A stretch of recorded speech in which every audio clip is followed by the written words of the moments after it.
Well, hello everybody. Welcome to another edition of CGS Live. Hey, Hamid. Thanks for joining me.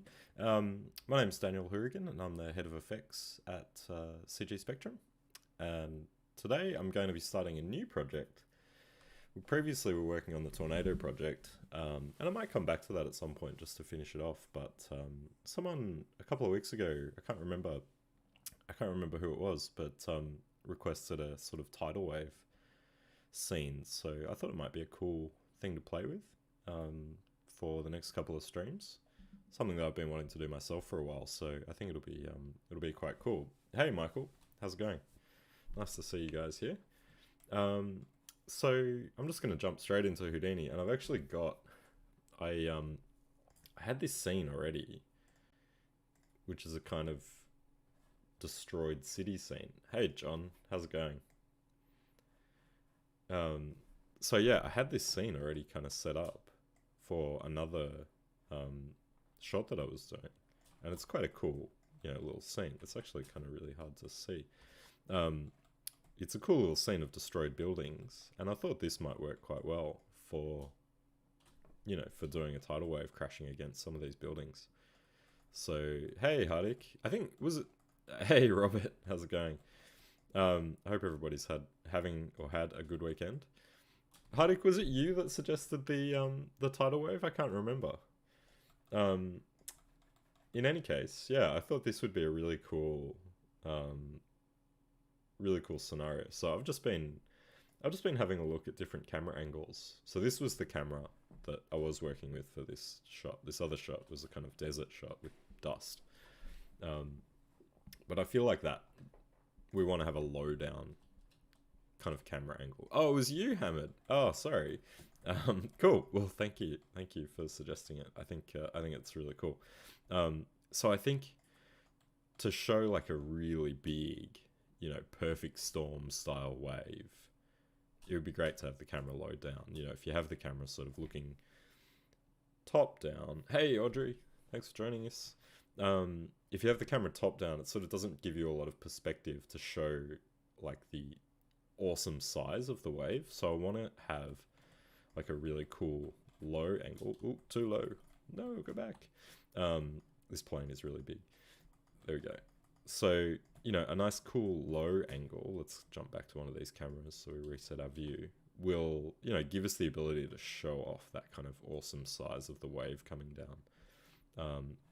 So I think something like this will work well. I'm also trying to line it up so stuff in the foreground kind of looks okay. Like this set, I think, was probably never meant to be super close up. So you can see there's like floating streetlights stuff going on here. Actually, maybe that's correct. Wow, I'm gonna hide this grid because it's what is that? What is that grid? There's a grid coming from somewhere. It must be this one, which is just ginormous. So I'm just going to hide that. Then I might be able to zoom around a little easier. Yeah, maybe that camera 4 one that I picked is kind of okay. And of course we could animate the camera. I feel like maybe I want to see a little more over here. There's a cool bus here as well, which could be a cool thing to kind of blow away with the wave as well. Although maybe the size of the wave, you might kind of just lose that. Maybe something like that. What do you guys think? Something like that. Put it out as if I could do a poll, if I knew how to do that in a comment thing. Just let me know if you think that camera angle will work, and we'll start with that. I mean, we can always adjust it afterwards. What do you guys think? Cool. That's one vote. Alright, so it's good. Great. Alright. Well, that's all I need. 2 people. But if it's not a wave that's 50 meters tall, we don't want to... Yeah, that's right. That's right. So, I mean, the first thing... We'll work at 120 frames. That's, roughly 10 seconds or so. Is that right? 10 seconds? No. 5 seconds. So the first thing that I would do in a shot like this, if it was a wave or a dust cloud or whatever it is, I would, you know, the camera is usually something that I get given, so I don't usually have to do the camera step. But the first thing that I would do is start blocking it out. And by blocking it out, I just mean roughly placing where the things are going to be. So, and that will help me establish timing, and as well as, you know, trying to figure out these things. So what I'm going to do is just put down a tube and jump in, and I'm going to template the buildings, set that to ghost. Might turn off my lights for a second. And then, so I've got my camera 5. So here's my tube. Let's try and work out where my camera is in relation to that. Where are you, camera 5? Down here. So here's my camera here, camera 5. So I want to position my tube kind of over here. There it is. Just transform that over there. And I'll just rotate that. I think it's that way. Yep. Oh, I could have done that as well, actually. X-axis. Oh, no. Z. There we go. So, just make it really long and really big. And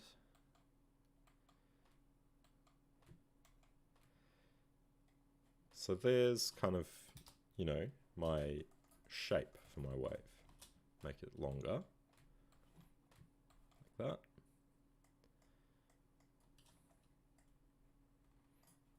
Five. And now I can kind of, now that I've got it in position. Yeah, that's right, John. I did think that. Oh no, fatal error. All I wanted to do was put a transform down. All right, let me open up another Houdini here. The old fatal error. I was thinking that, John, that this already looks quite destroyed, which it would be better if it wasn't, but we may be able to clean it up, you know, so that it doesn't look so bad. Or maybe this is the second wave in the set.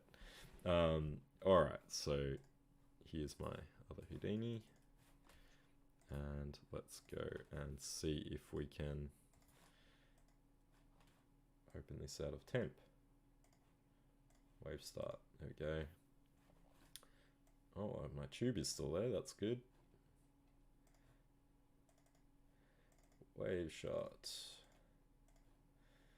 Okay, so I'll go wave version 2.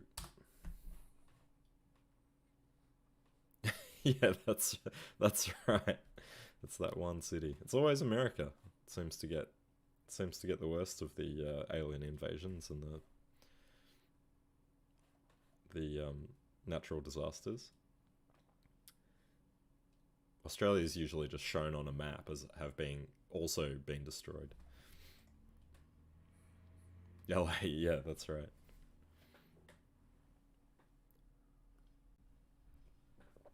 Alright, so we're back. So hopefully it doesn't crash again. Yeah, that's alright. So, one thing I'm going to do while I'm here. Oh, I do have 125 gig. You can see my hard drives are just like filling up like crazy with all these simulations. So I was looking to try and copy some stuff off today. But I think we should be okay. 125 gig should be enough.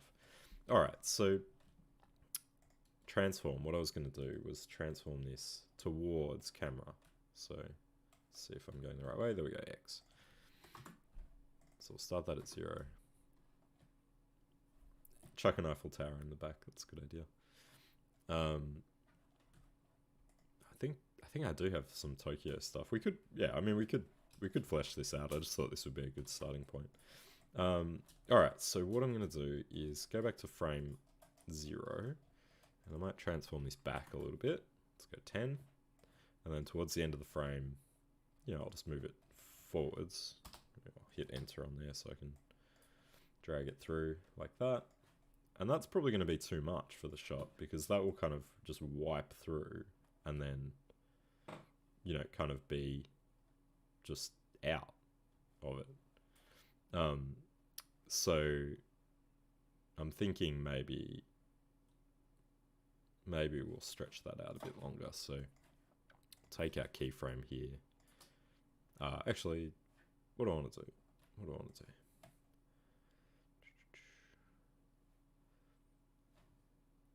Yeah, I think it's just too fast. Let's just jump back here like that. And I mean, with this tube, what you can kind of see here, we're inside this like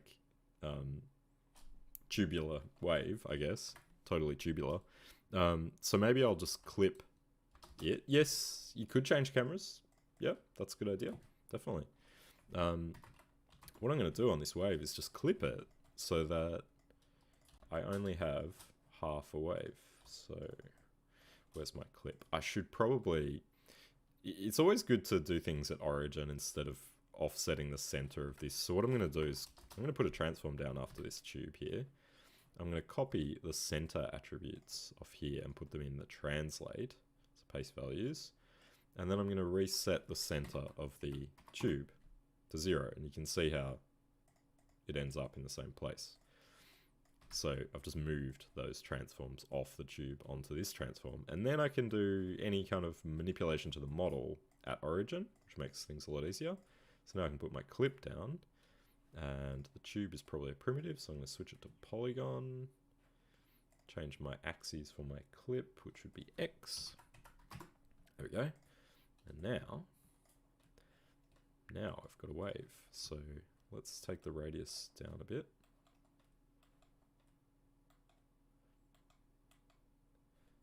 Okay, give me a few more polygons. Okay, so now, oh, I guess the radius really affects the position as well, so looks like we can, that's right, totally tubular.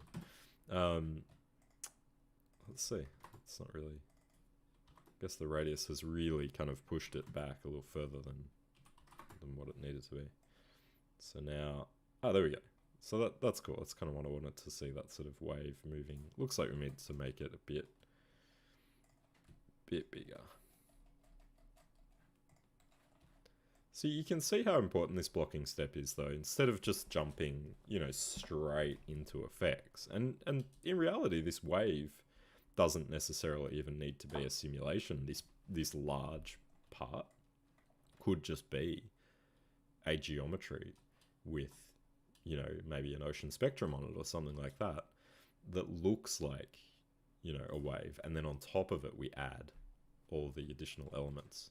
So what I'm going to do actually is rise it up a little bit. So I'll grab this transform, because I actually want to see this sort of curve on the ground as well. So I think that, there we go, that looks cool. Now that is a big wave. So I might scale it down a touch. What do I want to do? Can you bend a spectrum? Well, the spectrum, yes. You can apply a spectrum to a surface. So you could apply a spectrum to a flat surface and bend it up. That would work. Let's see. Let's have a look. Have a little look-see. So what I'm going to do, what am I going to do here? I think I'm making a bit of a mess for myself with these values. Oh, I think if I just scale, yeah, if I just scale this, there we go. So I can actually, because the this transform's origin is at world 0, it will actually just scale from 0, so you can see how it doesn't move below the ground plane when I do that. So that's kind of cool. Let's have a look at that. So now I can kind of pull it down if I want to, like that. Get like a bit tighter, or I can make it really massive. I mean, that is cool, but it's a bit too big. So yeah, I mean, I think so. I have done some stuff like that, like, just quickly to look at the ocean spectrum stuff. If you were to put down a ocean spectrum and put down an ocean evaluate. So yeah, you may not be able to do the high res 1? Not sure about that. Let's have a look. So 100 by 100. Oh, let's make this a bit bigger too. 50 by 50. Let's just hide this stuff for a second. So yeah, but I mean, this is probably the way that I would do it, John, where I would bend or, you know, deform this plane after the Ocean Evaluate has been applied. So you can see, essentially, I can, you know, I can have that be bent like that. And basically have the, you know, the wave like that. But we could, I mean, we could just try. Let's have a look at this. So we've got our grid here. Let's remesh it at this point, just so we have a bit more information. And then just feed an Ocean Evaluate into that. And you can see it kind of applies that spectrum, although probably here it's being oriented weirdly. So what could you do? What could you do?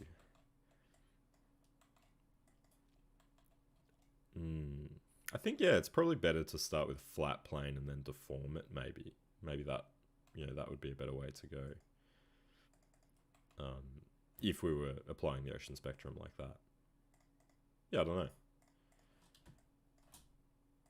But that would be the process that I would use for kind of applying deformation after the... Yeah, tighter mesh maybe, but I think what's happening there is that the projection of the Ocean Evaluate is kind of from the top down. So what's happening here is just stretching.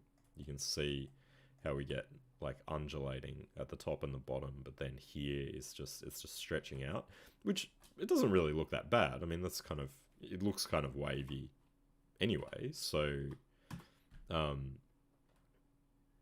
yeah, I mean, maybe it's not a massive deal. Maybe we can just use this. But yeah, I feel like that's what's going on there. Anyway, I mean, that does help. Makes it look like a wave straight away, almost. Let's push on with just the animation first, and then, you know, we can come back and have a look at that. So, back to ghosting. Let me just hit save. Before I do that, back to ghosting other objects. No, all good. No, I wanted to kind of try and figure it out too, just for my own, you know, make sure I'm telling you the right things.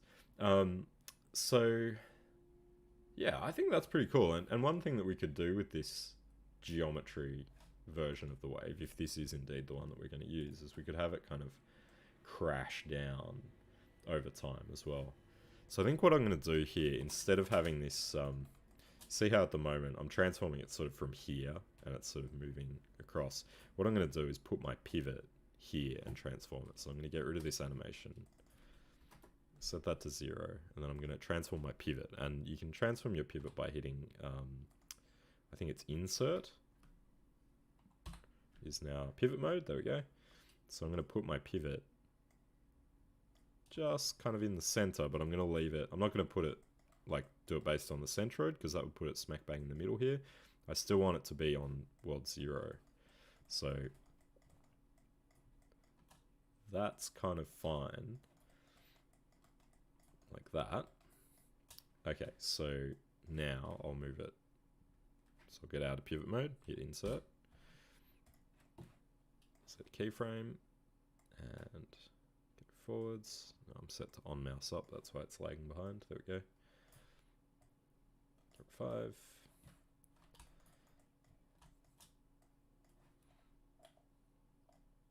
Sometimes when you're doing this, you know, when you want to be out in perspective but also look through the camera, it's sometimes a good time to have two views, like something like that, 2 views stacked. And I'll choose like a perspective view for one. Whoops, there we go. And the camera view for another, and then I can mess with my transform, but also look through my camera so that I can kind of position this stuff as well as see the result in my camera. So I think that's pretty good there. And maybe our starting position could be a little more forward. Oops, -10. There we go, something like that. let's set these keyframes to linear.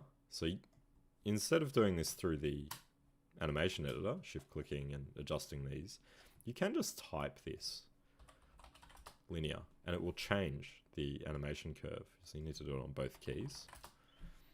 And it doesn't actually change the values, but you're changing the, if you shift click on that now, you see that's made it linear. So yeah, you can change it back to Bezier if you want, just by typing, which is kind of cool. So that just means that it's going to be a constant speed now, rather than ramping up and ramping down. Now, why I moved this was I can now get this kind of behavior going, where I get my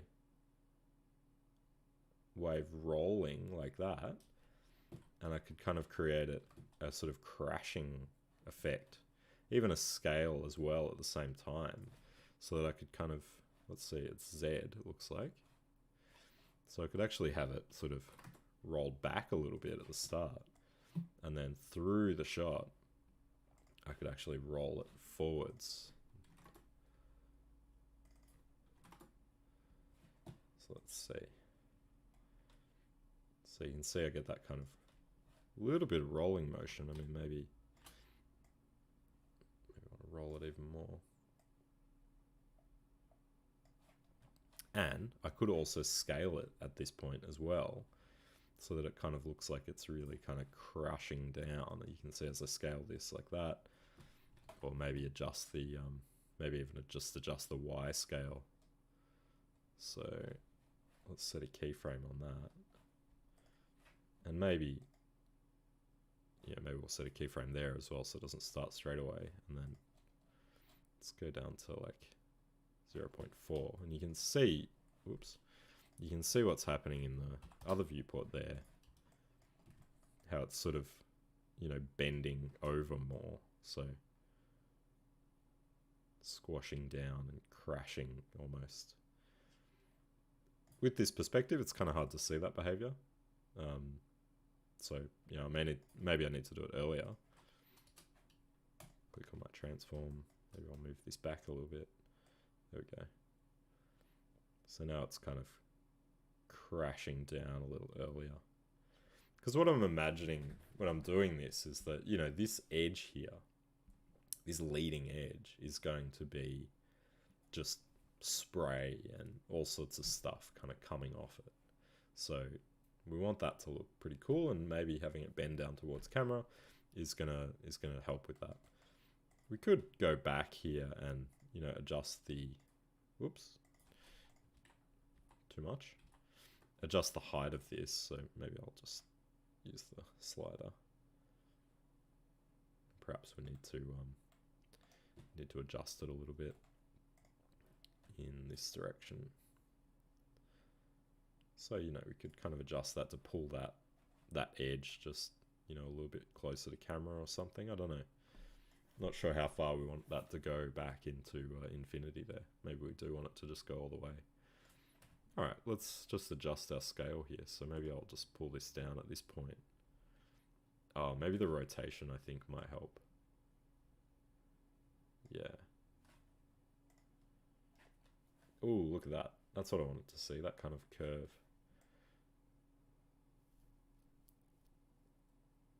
There we go. So maybe, yeah, maybe I'll just keep rotating that down so it sort of crashes like this.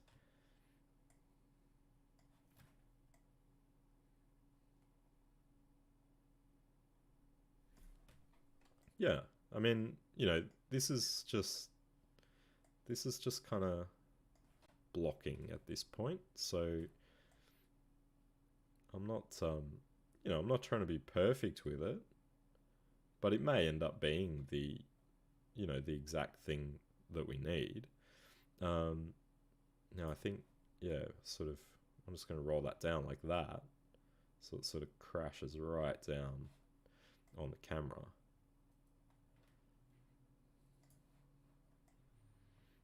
So I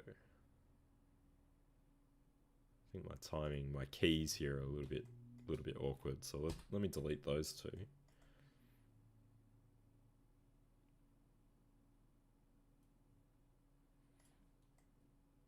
I might just move these two back.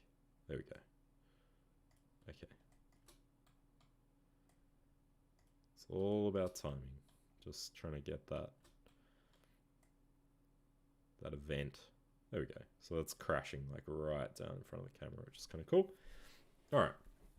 So if I was to put the Ocean Evaluate on that to get some noise, or I mean, probably we could just add our own noise to this. First, let's go to our tube and just add a ton of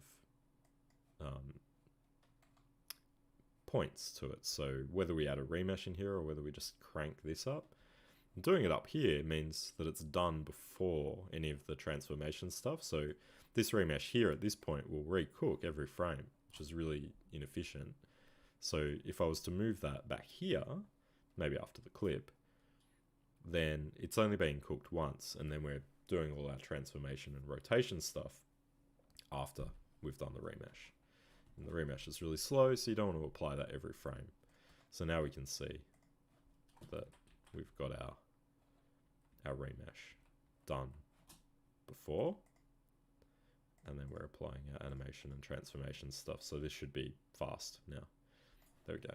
And then we could add our Ocean Evaluate if we wanted to. Don't need that bend. But probably what I'm going to do, I guess the Ocean Evaluate is relating, this resolution is what we're seeing here, that boxiness. But probably I'll just do this in a point vault, add my own noise that kind of mimics that stuff. So let's just do a turbulent noise and add it to P. Okay. 3D noise, and you can see we're getting lots of detail out of that. Let's make it original Perlin.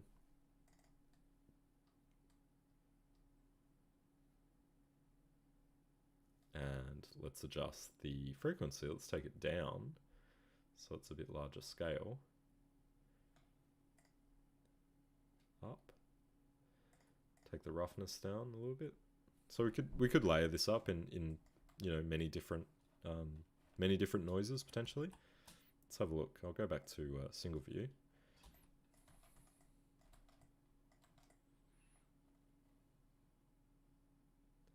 So we've got a nice kind of wavy edge, which is cool. One thing that we could do here as well is adjust the frequency so it's, you can see how, if I crank the amplitude a little bit, you can see how adjusting the frequency in Y, I can kind of get that same thing that was happening on the wave where it stretches down the Y-axis.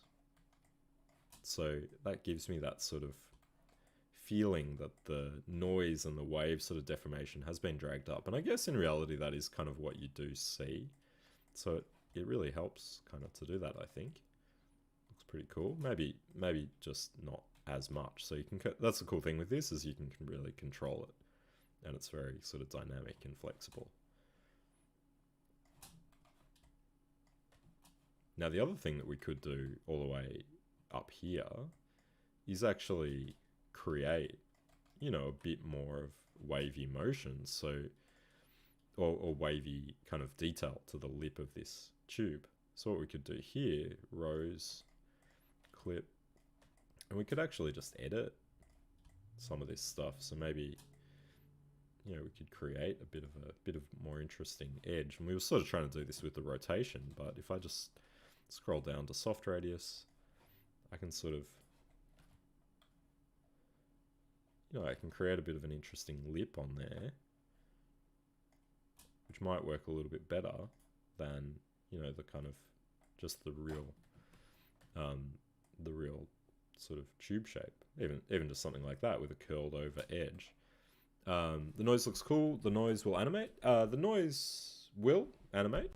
At the moment, the noise will phase because of the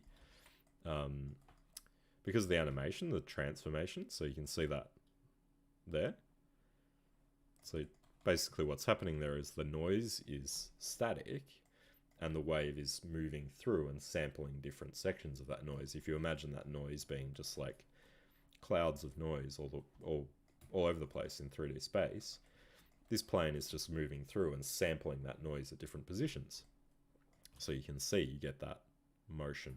And it looks really cool down here, where you get that kind of feeling of water being sucked up into that height section. It looks really, really cool. So, got that, and you can see there's my little curled over edge that I've got on there, and I can just go back here and turn that off if I want to. The remesh will recook, but so you could go in there and just add little adjustments which kind of make that really cool. I might also at this point create a group from those points that I selected, and I'm just going to call this top edge. And we are remeshing after that, so group name, I'll make that $OS. That'll take the node name, so my group should be called top edge. We've got a remesh. Hopefully that will interpolate the group. So we've got 18 points. It doesn't look like it did. Remesh, do we have any settings for that? Doesn't look like we do. Doesn't look like it added any points to our top edge group. But that's okay. We can always reselect that edge. It's pretty easy to select that one. So maybe I'll just... Oh, there's a lot of points there. Let me go front view. There we go. I'm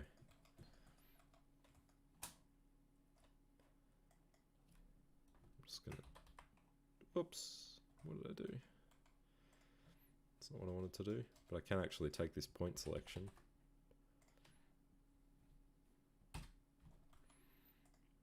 Get rid of this group. Paste that below. Ah, don't you hate that? When you copy a node, it puts the path in the copy buffer, which is really annoying. That's alright. Let me just select these again. There we go. Alright, so now I've got this top edge group, and that will be important later on. So, there we go. It's looking pretty cool. One thing you could do here to give this depth as well is now we could just use a poly extrude and pull this back. Whoa, crazy. Point normal. Alright, so what I'm going to do here is existing attribute n. So I'm going to set my normal to just point in x. So I'm going to say at n equals 1, 0, 0.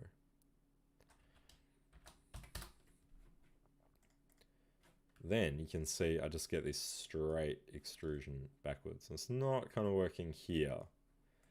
So that's a bit kind of wacky. Let me turn my output back. That will give me the front of my wave. So yeah, I guess it's not quite working there. Maybe that is kind of what I want to do. Let's have a look. I was hoping to get more of a sort of, yeah, I guess, larger shape at the bottom and less shape at the top. You know what I could do here, which might kind of work better now that I've sort of blocked this in. And I'm sort of maybe getting ahead of myself here because I haven't checked what this looks like. So maybe let's do that first. Always getting ahead of myself. Let's jump out.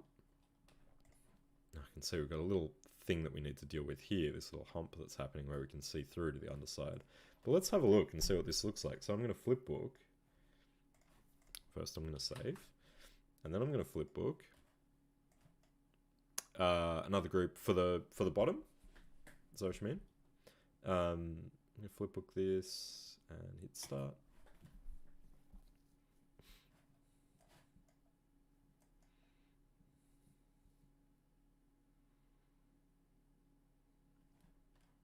Wacky Shack. Alright, so for the extrude. Yeah, maybe. I'm actually thinking maybe I'll draw a curve instead of a tube. So the noise is a bit Wacky Shack. So that's, yeah, something that we'll need to look at. But in terms of the kind of animation, I think, is fine. I think I'm missing the crashing that was happening now. I quite want to see this sort of crashing down in front of camera. And maybe the curvature as well, I would like to see improved. So I kind of have another idea here, which is to, let's go to front view. Here's our original shape. And I'm going to do a curve. And I'm going to draw this curve. Yeah, I guess I'll do it here. And draw it out. Keeping it pretty low poly to begin with. Give it a little bit.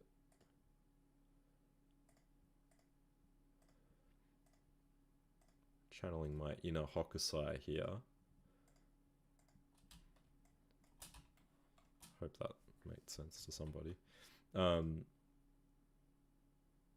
So let me make this a little bit, there we go, like that. And then maybe I'll just come down here like this.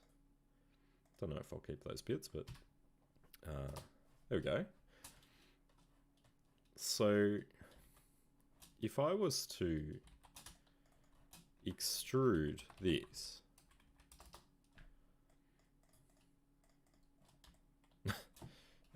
extrude volume, that's not what I wanted, poly extrude. Now I can get, you know, this kind of perfectly controllable wave shape. And it gives me, you know, the kind of possibility of just drawing this thing out. And then potentially, I'm not entirely sure how I'll do this, let's see. Let's try something kind of interesting here.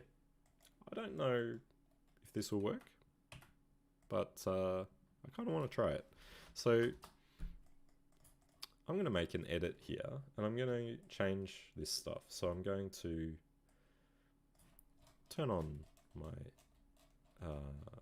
let me just select these and hit transform, go down, turn on soft radius. I've got my original one kind of templated, which is cool. So this is probably, you know, not necessarily the first thing that I would try, but I think this will be a kind of interesting idea anyway. You know, it's always good to try new things. And I really like things that are very customizable and art directable, and that's really important in, you know, working in VFX or in 3D or in any kind of creative field. It is really important to kind of be able to make these very flexible kind of setups. So what I'm going to do from that one is I'm going to take another edit here, and I'm going to then, let's template that. Maybe you can kind of see what I'm thinking here. I've got to make sure I don't edit the wrong wave. So I see this other one is showing up as well. So I'm thinking in terms of time here. You know, I'm looking at this wave shape and I'm thinking, how is this wave evolving over time on the spot? Turn down my radius.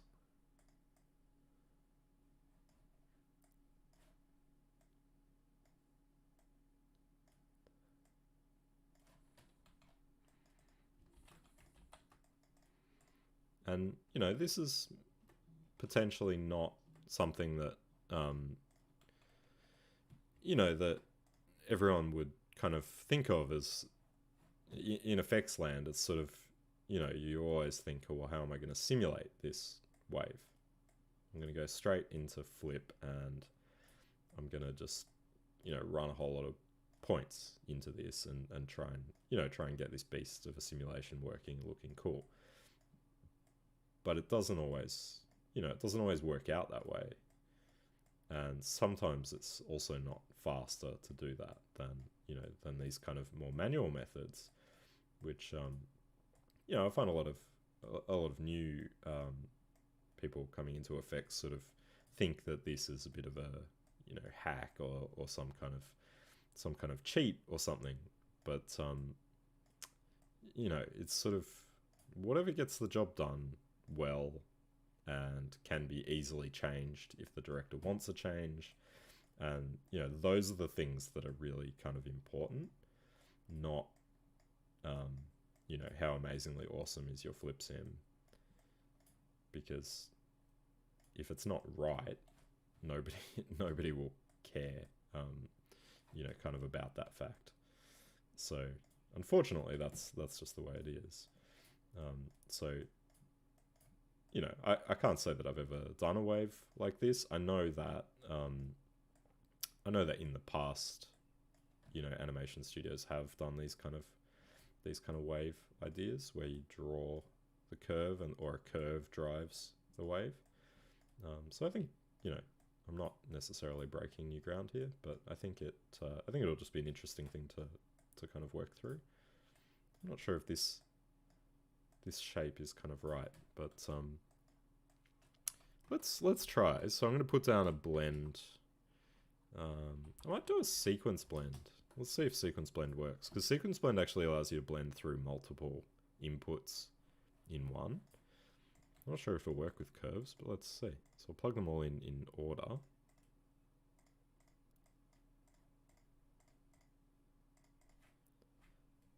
Turn off my template. Oh yeah. So it's a little bit hokey, so I need to kind of refine my shapes a little bit. Maybe that. Like that to that feels a little bit weird.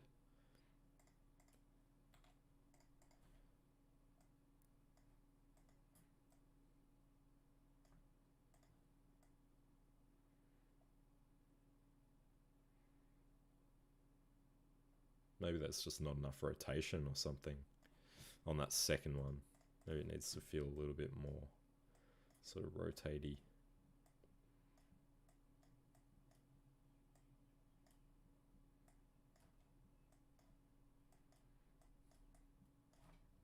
Let's try that. So yeah, I like the sequence blend because it gives you that ability to kind of just run through a bunch of inputs, a bunch of animated inputs. That's a bit of a downward. You can see how this one kind of goes forward and then it hits that wall there and just sort of pulls down like that. So I might move this one across more. You can see there, they're basically in the same line. So I'm going to just pull this one out.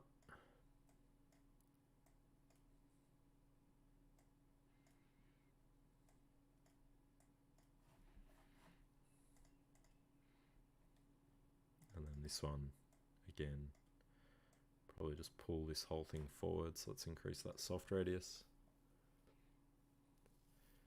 Usually a wave crest extends past the main body and crashes under its own weight. Usually a wave crest extends past the main body.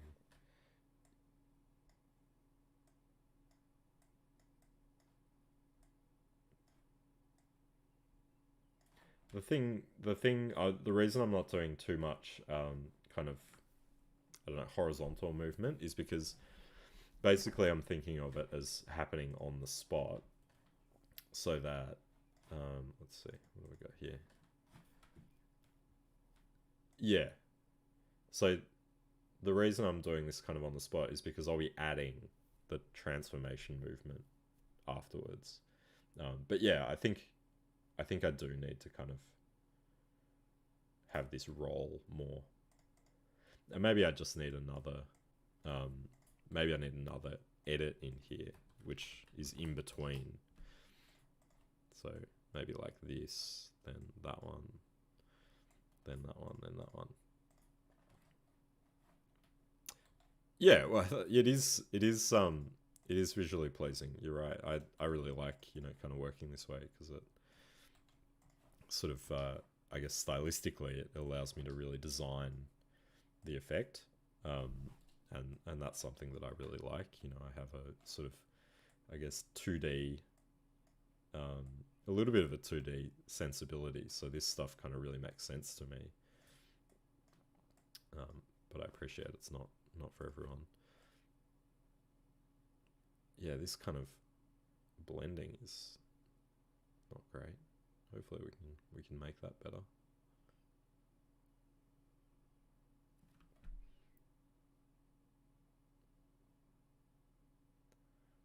The interpolation that's happening here is just, yeah, not amazing. Maybe the sequence blend is not gonna... Let's try blend shapes and see if that interpolation works any better.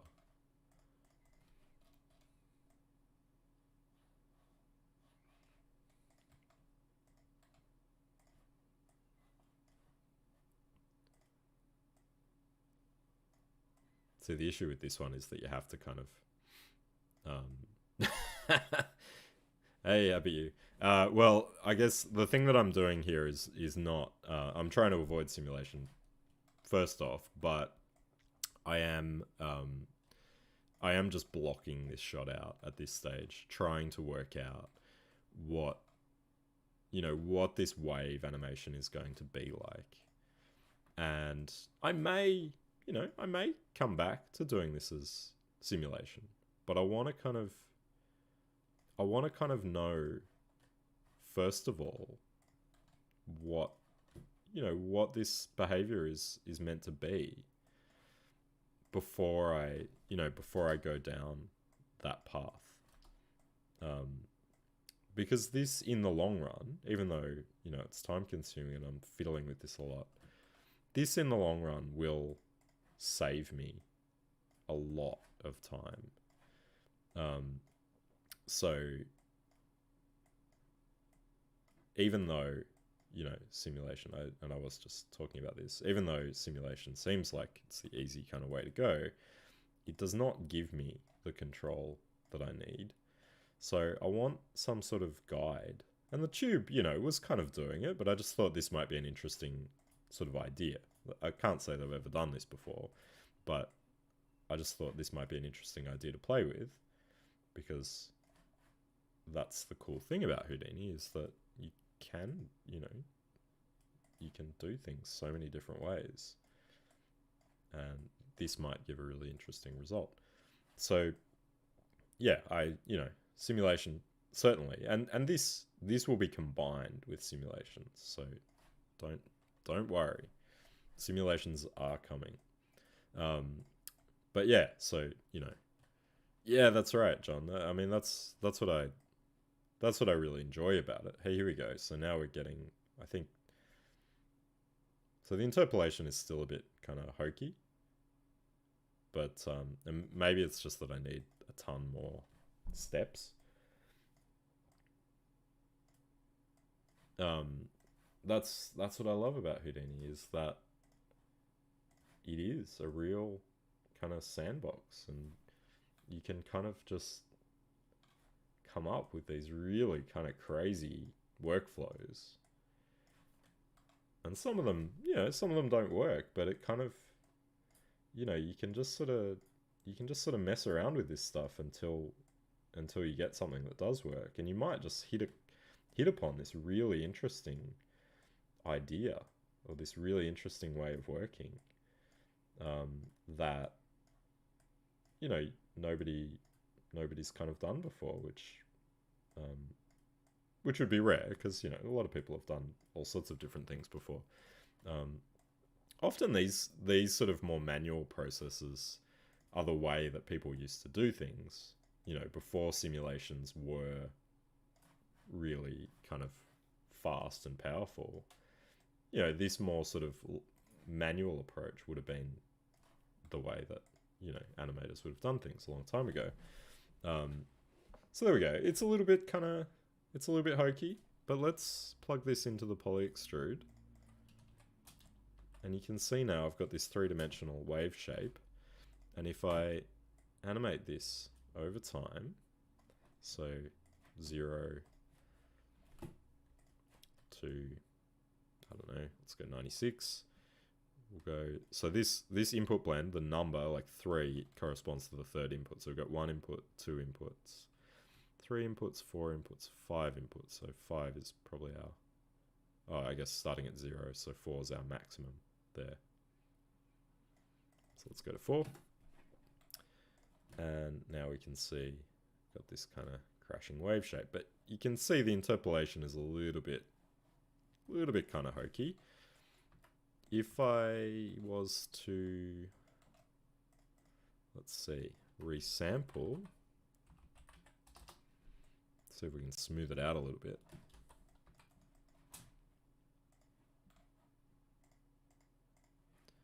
Let's go 0.25, smooth.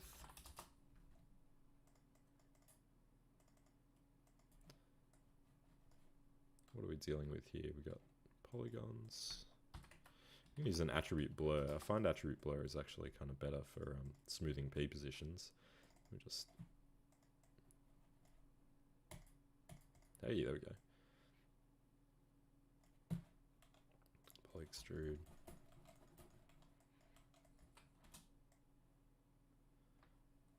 Yeah, so it's a bit jerky, but let's have a look through camera when I plug this in. So this should correspond to kind of that, I think. Maybe here. Where did I trace it from? I guess I traced it from there.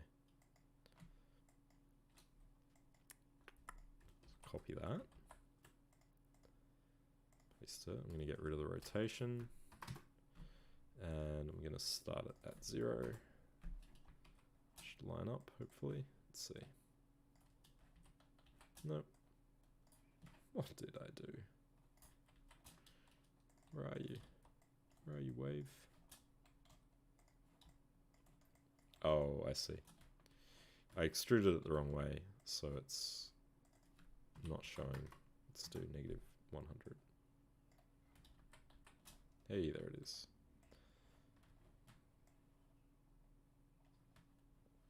Yeah, it doesn't really, I mean, it's kind of not save. I have been saving slightly more than usual. Thank you for the reminder. How dare you extrude the wrong way? That's right. How could you? It's kind of, I guess it's probably because we can't see the profile of it. It's off screen. It's not as interesting as I'd kind of hoped for. I guess maybe the sequence blend duration is probably just not long enough, or short enough, I should say. And this real kind of jerky resample. Yeah.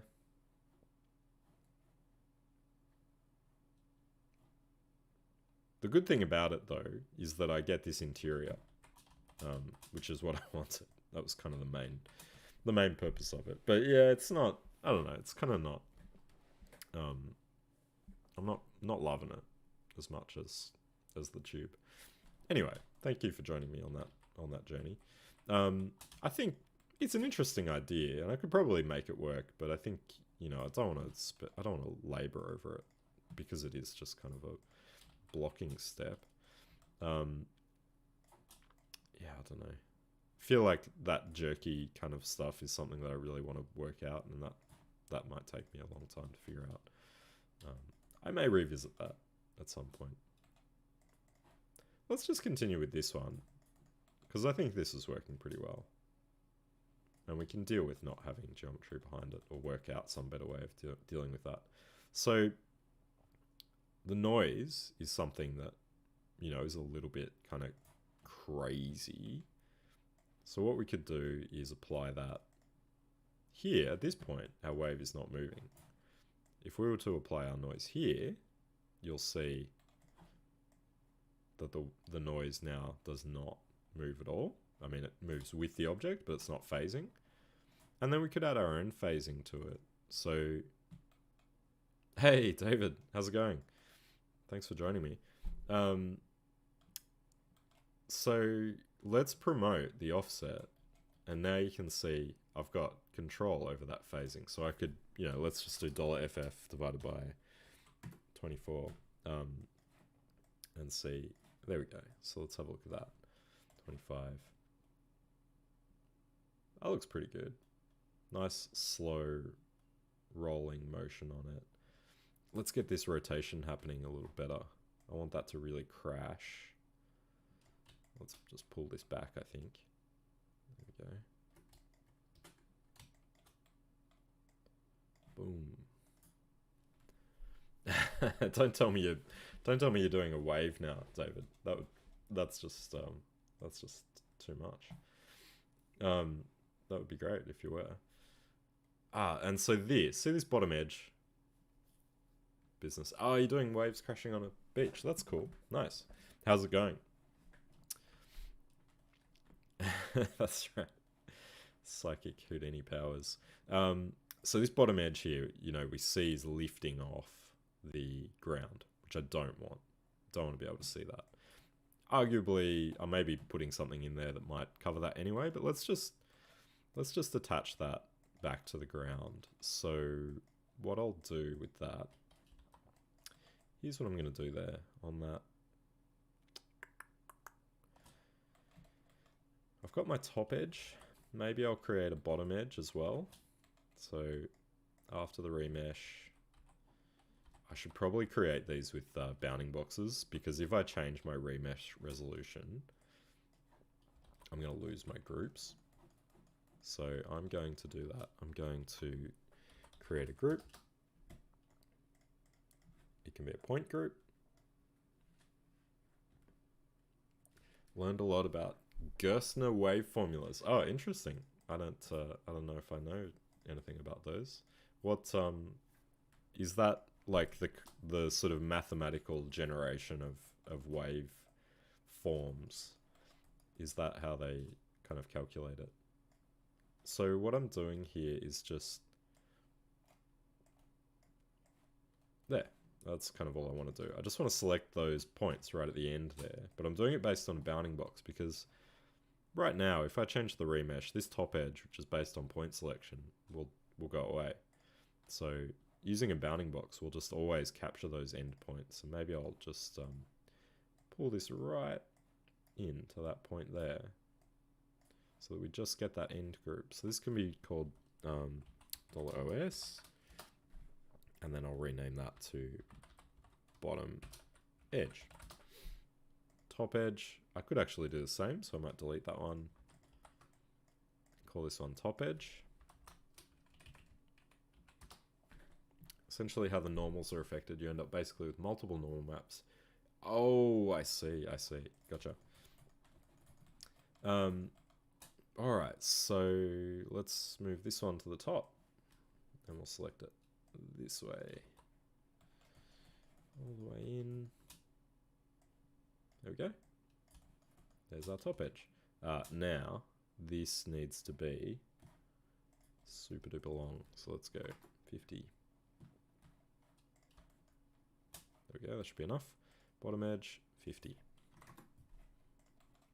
Okay, so now what we could do is what could we do? We could do a few things. We could say group. Actually, not group. Let's do it in a wrangle. Let's say at.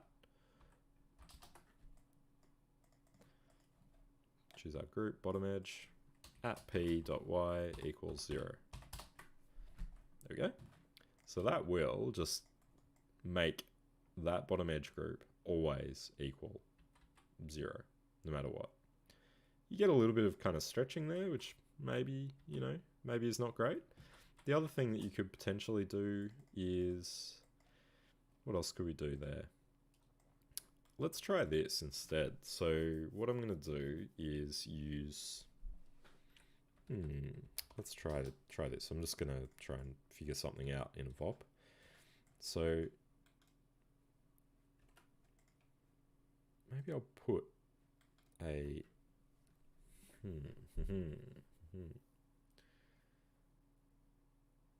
Ah, right. That's the stuff that the ocean spectrum uses, John. Got it. Your last short featured some bats. Oh, cool. Awesome. I'll look it up. That's great. I'm glad it was helpful. So what am I going to do here? I'm going to... Let's try this. I'm going to create a grid. Is that what I want to do? No. I'm going to do this instead. I'm going to choose relative to point bounding box. And what this is going to give me is, if I do a vector to float and grab the y-axis, plug it into CD, we should see a black to white ramp on this thing. So as the stuff gets closer to the ground, it's actually going to show up here as well. As this stuff gets closer to the ground, it's going to show up black. And as it gets further away, it's going to get white. Not close to the ground, actually, just the bottom of the object, because it's based on just the bounding box of the object.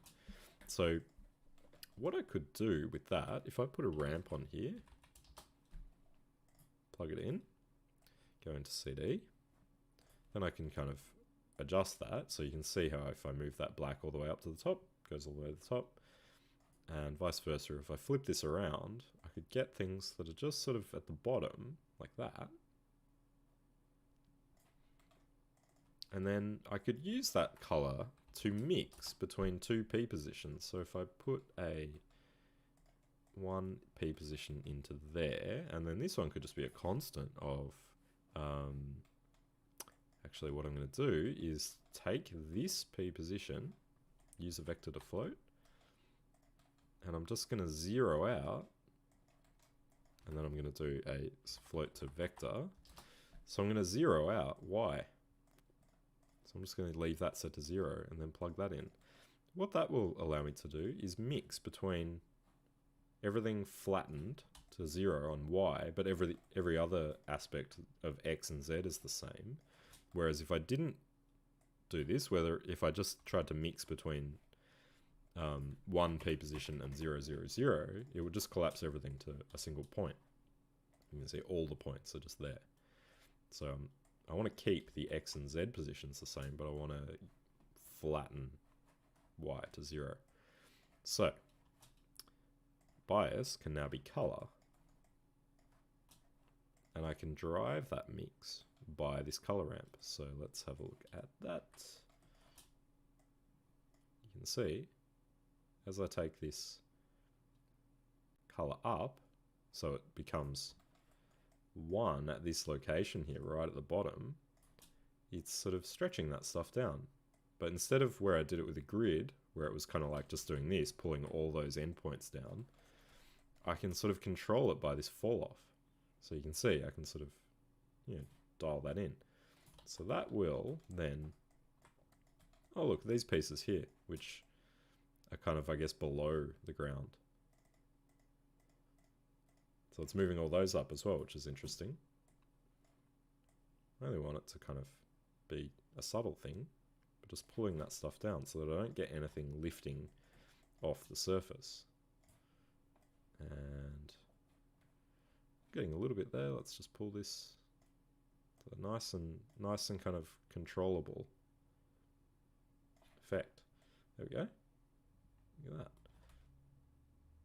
Crash. And it also sticks this stuff to the ground when it crashes as well, which is kind of cool. So we've got this nice curtain effect coming across. There's a little bit of lifting happening there. The other thing we could do, just to make sure that this was really down, is just transform it down a little bit as well. We don't have to go crazy with the complex adjustments. Something like that might be cool. Let's just, I'm just going to put a color node down to get rid of that. You'll also notice this is blue on the interior, which means that my wave, it's just a single surface at the moment. So if I reverse it, then we can see that front face looking a bit better. There we go. All right, let's have a look at this outside our buildings.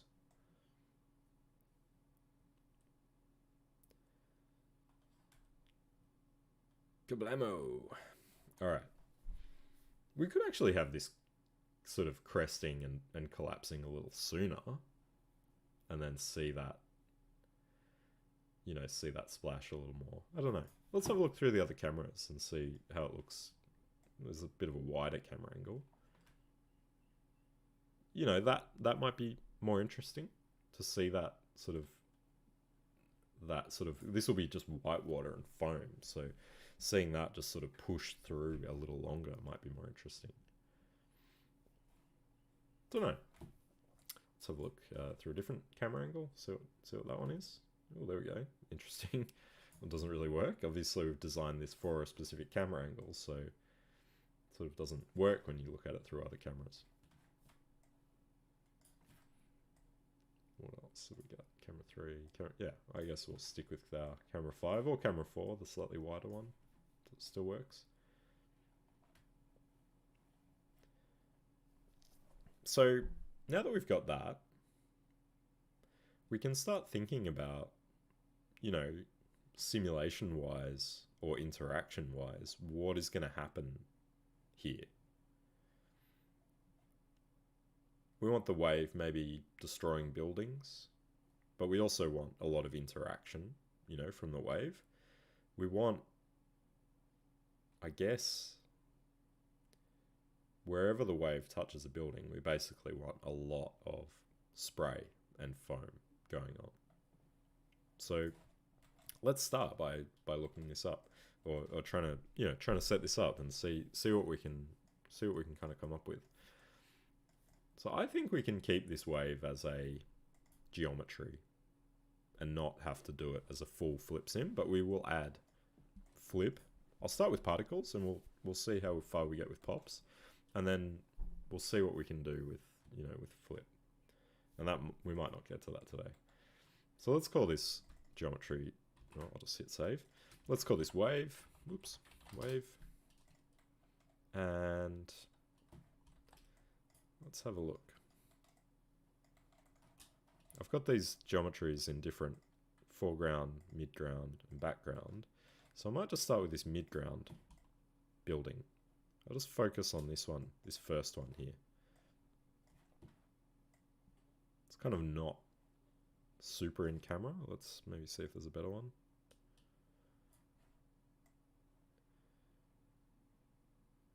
I guess let's focus on this main guy here. So go into this BG here. There's a bunch of things that I've done to isolate buildings, but this was for another project. So let's isolate this guy.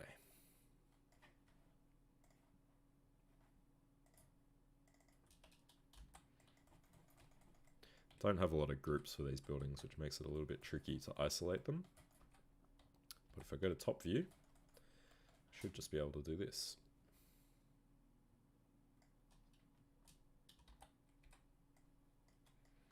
It's pretty good. Nice. Might just get rid of those. Hit delete. Building be gone. There we go. So let's just go out. Oops. Ah, copy buffer, come on. There we go. All right, so out, test building.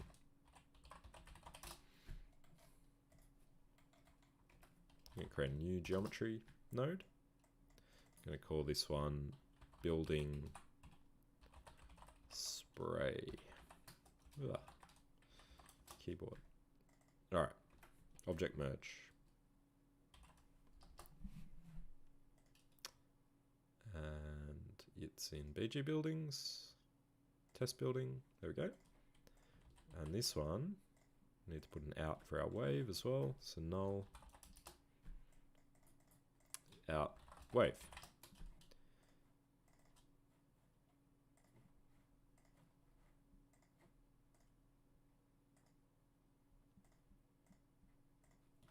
Okay, so we've got those two things now.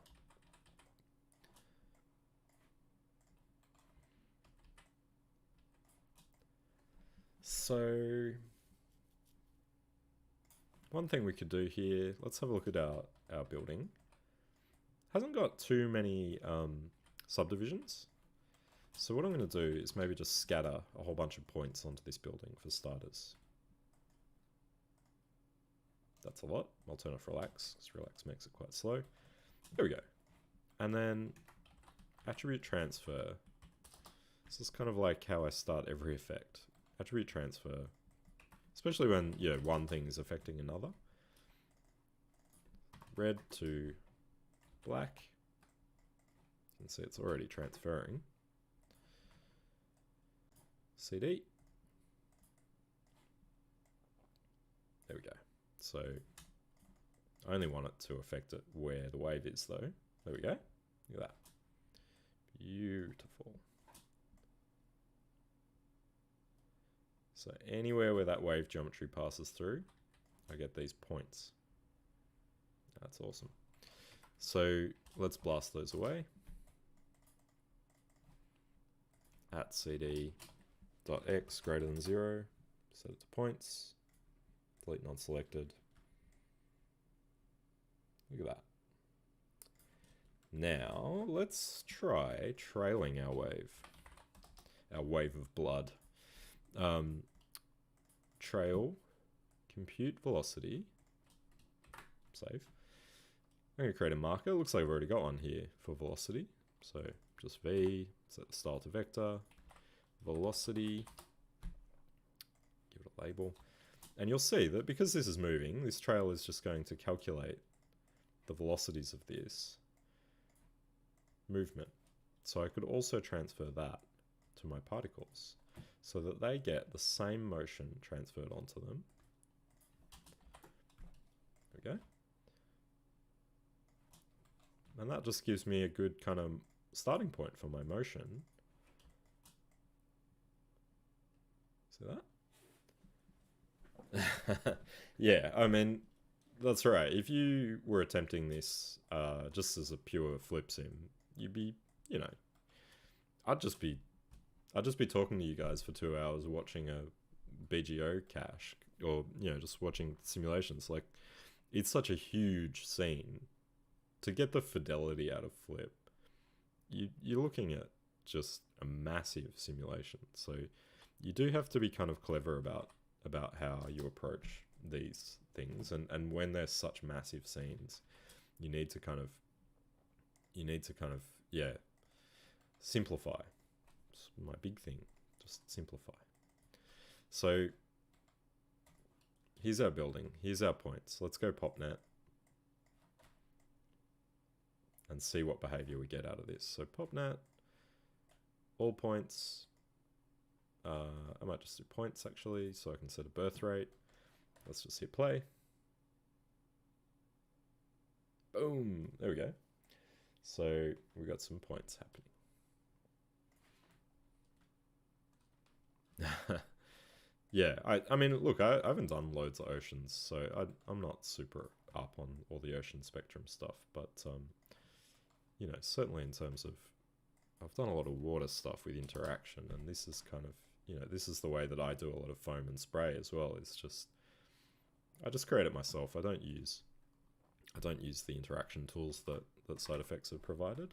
Not that there's anything wrong with them, but I like to be able to control this stuff myself. And I find it's a lot easier to get the result that I want.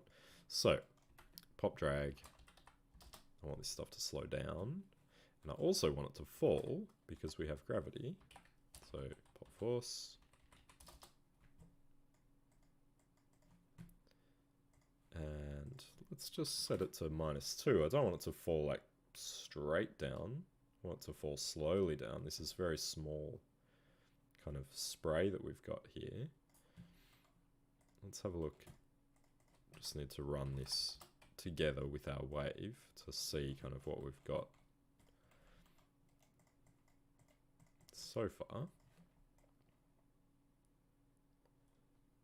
Okay. And probably our building would help as well. Let's bring that in.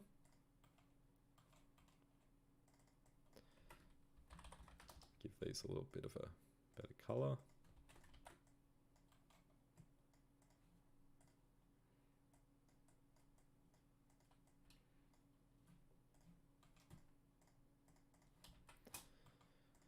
A little bit too green.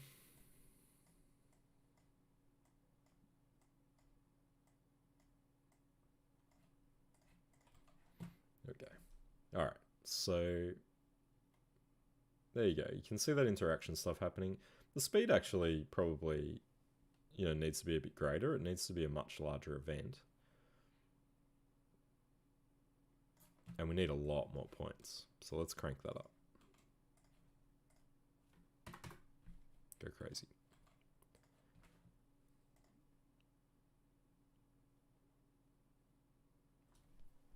We don't actually need to simulate this until frame 40 something.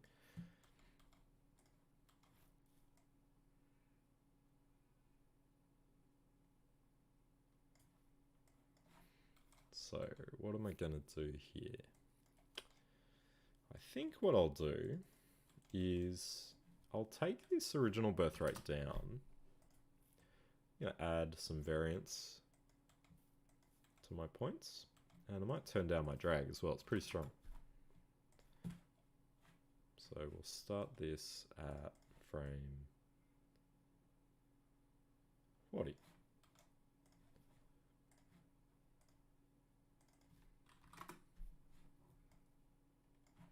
Okay. We also don't have any collisions at the moment. That will help.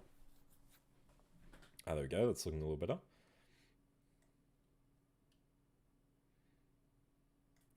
So now I've got quite a sparse number of points, but what I'm going to do off of those points is pop replicate.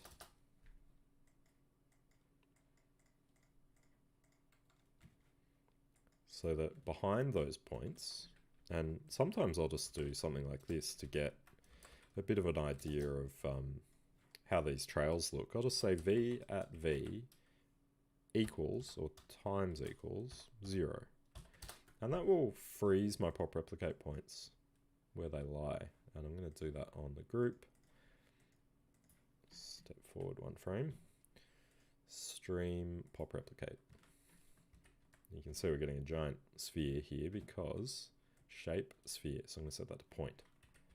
And then what we should get is these kind of trails happening, but behind each point that's emitted here.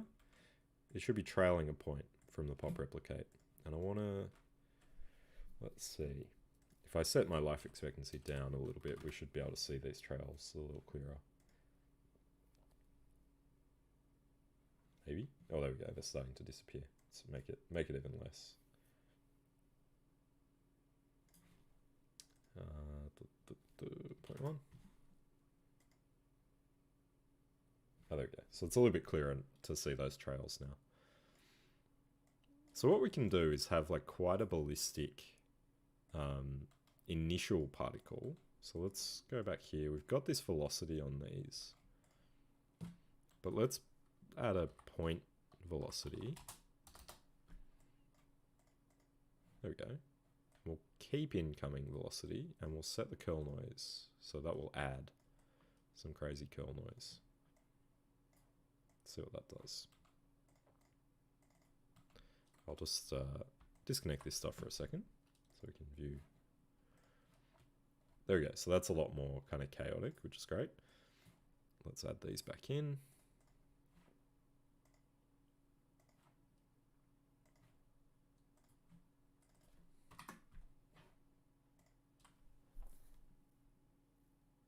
Okay, cool. So we've got these kind of nice spray sort of things happening now. We don't want them to just freeze in space. We can actually put another pop force in there after, and let's just go -2 on that again. Let's see if they fall. Yeah, so you can see they're sort of falling very slowly. Let's add, let's make that -10. Add some noise as well. So what the pop wrangle does is it just sort of basically removes the inherited velocity. So I find that even if you have used inherited velocity set to 0, they still just spray out like crazy. Maybe I'll just set initial velocity. Let's see if that works. I think I did try this sometime and it did sort of work. There we go. So that actually works a little better. Although you get this weird kind of interpolation thing happening with these sticks. So you see that doesn't quite work either. which is a bit weird. So let's try add to inherited velocity.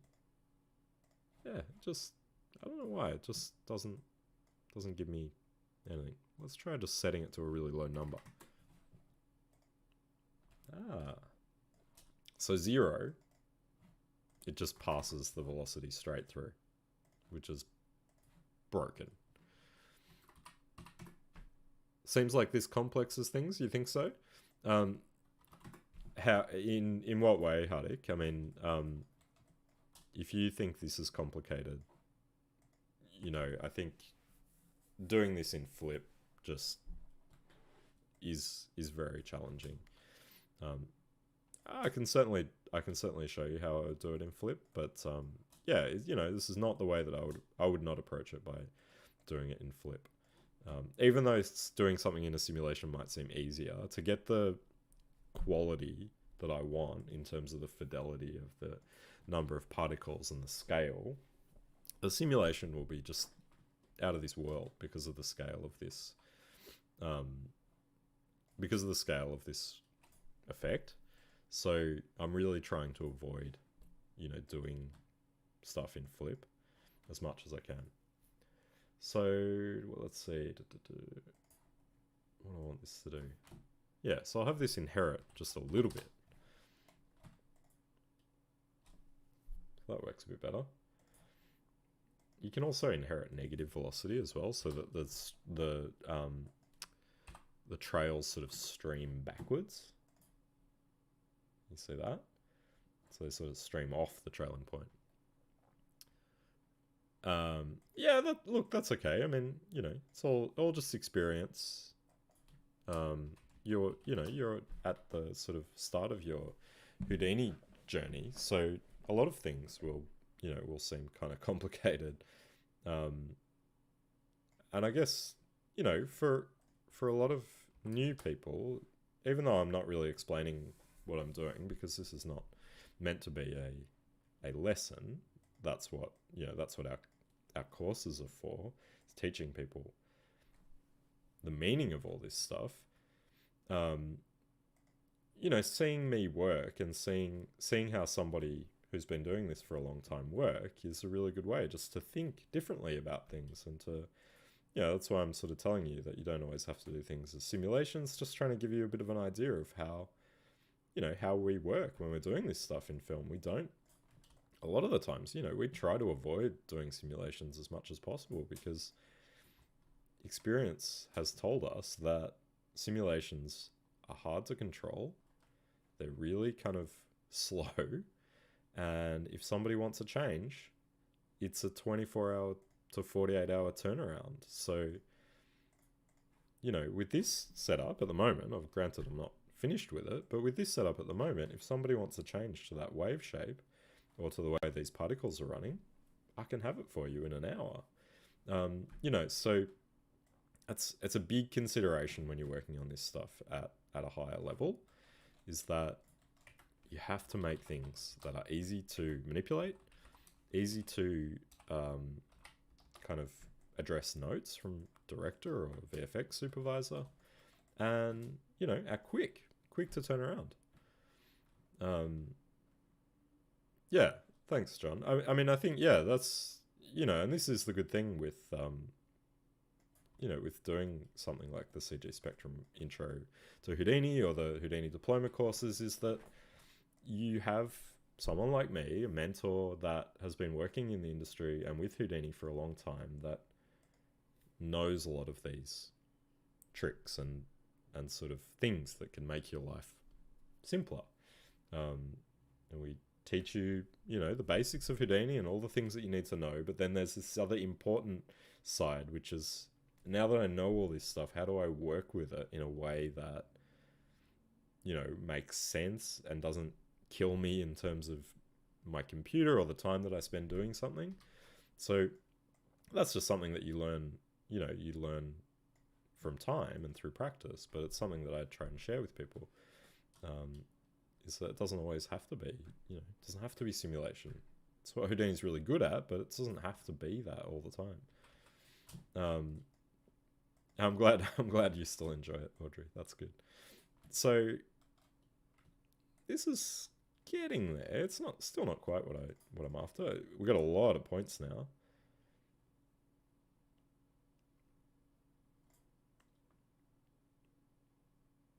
Yeah, I think that's right, John. And I get a lot out of that too when I see other people work. You know, it gives you ideas of how, you know, how somebody else approaches something. You're like, oh wow, I would have never thought to do it that way, you know? And it just gives you another perspective. It's like everything, really. You know, everyone kind of has their own way of working at things. And the way that I do something is completely different, maybe, to the way that somebody else does something. But it gives you like a greater depth of understanding and knowledge if you know all these different approaches and can kind of use them.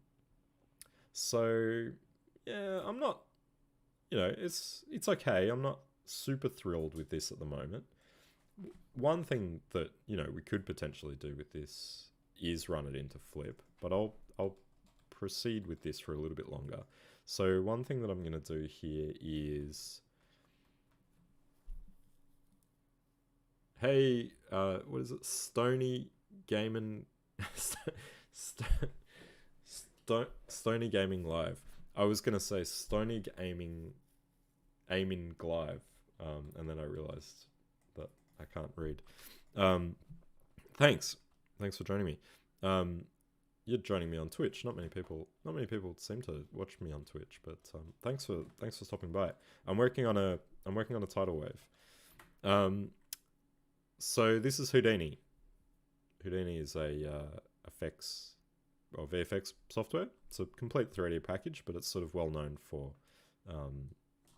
mainly doing effects and simulations. So what am I going to do? I'm going to put down a pop-vop here, and I'm going to add some curl noise to these initial points.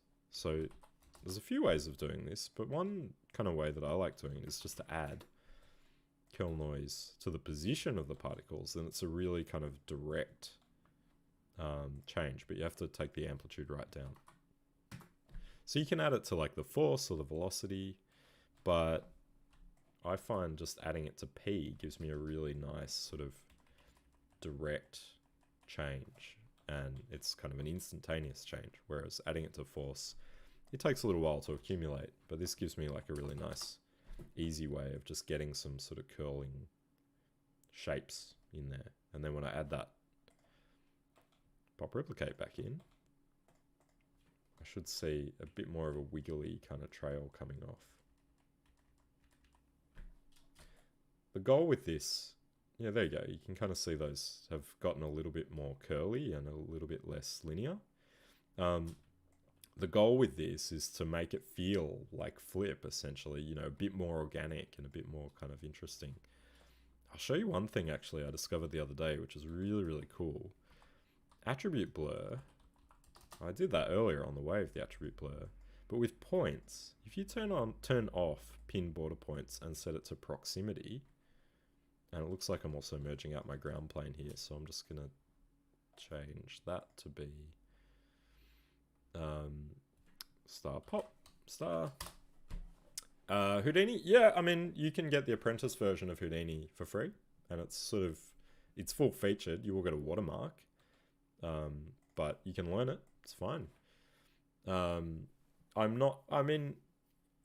know, I'm doing some animation, but I wouldn't say I'm doing character animation. We have other channels on CG Spectrum, other streams that happen during the week that are about animation, if you're interested in that, using Maya. Also 2D animation, if that's, you know, something that interests you. There's lots of stuff. So check out the CG Spectrum YouTube channel or the Twitch channel, I guess, where you could see those. So have a look at this. Attribute blur set to proximity, so pinboard points is turned off. And we've got quite a big scale here, so I'll up the proximity radius. See if I can get something happening here. Why aren't you doing anything? What have we got here? 1 million unconnected points. Attribute blur, proximity radius. How big is this? That's 5 meters, so 5 should be fine. Maybe not. 20? Max neighbors? 50? Oh, something's happening. Ah, here we go. So the scale might kind of be a bit wacky here. But yeah, what you can kind of get is... So that's what we started with. But as I blur this, the points kind of blur into these interesting shapes, which can kind of look a bit, you know, a bit flippy, I guess, because flip kind of tends to stick things together in little trails. But this kind of, it is an interesting little thing where it will blend. It's basically averaging the positions of points based on their neighbors.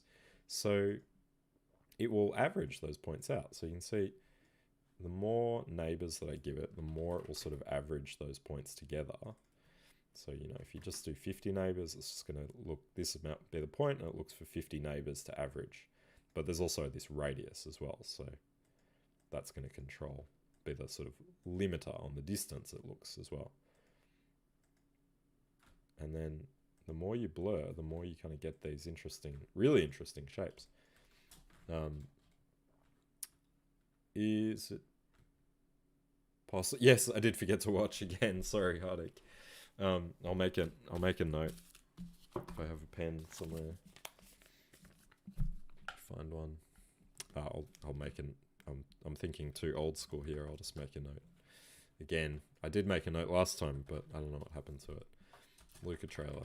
There we go. Is it possible to animate with Maya and put it in Houdini? Yes, it is. So you can certainly do animation in Maya, and this building and everything was done in Maya. I mean, it's probably an asset that was bought, but it was all positioned in... I know last time I made a note. I don't know what happened to that note. I must have turned my computer off and it got lost. But now I have it. See, here it is here. I probably just did it in an untitled notepad and it went away. Look at me, still using notepad. So yeah, this was done in Maya, this building, you know, kind of set. And you can absolutely just export that from Maya as an FBX or an Alembic file and bring it in to Houdini to do whatever you like with. And that's quite often what, you know, what people will do. So what was I doing? Oh, I was going on this attribute blur tangent. Yeah, you can see it creates these really interesting shapes. So I think that's a really kind of interesting thing to do. I don't know if it works in this case, but it's kind of a cool little thing that I discovered. And you can try it on all sorts of things. Like if you do it on a grid with just scattered points on it, it creates this really cool kind of pattern. Let me turn off relax. And oh, there we go, like that. So you're starting with that, and you can kind of get these really interesting, almost Voronoi-like bubble patterns in the points.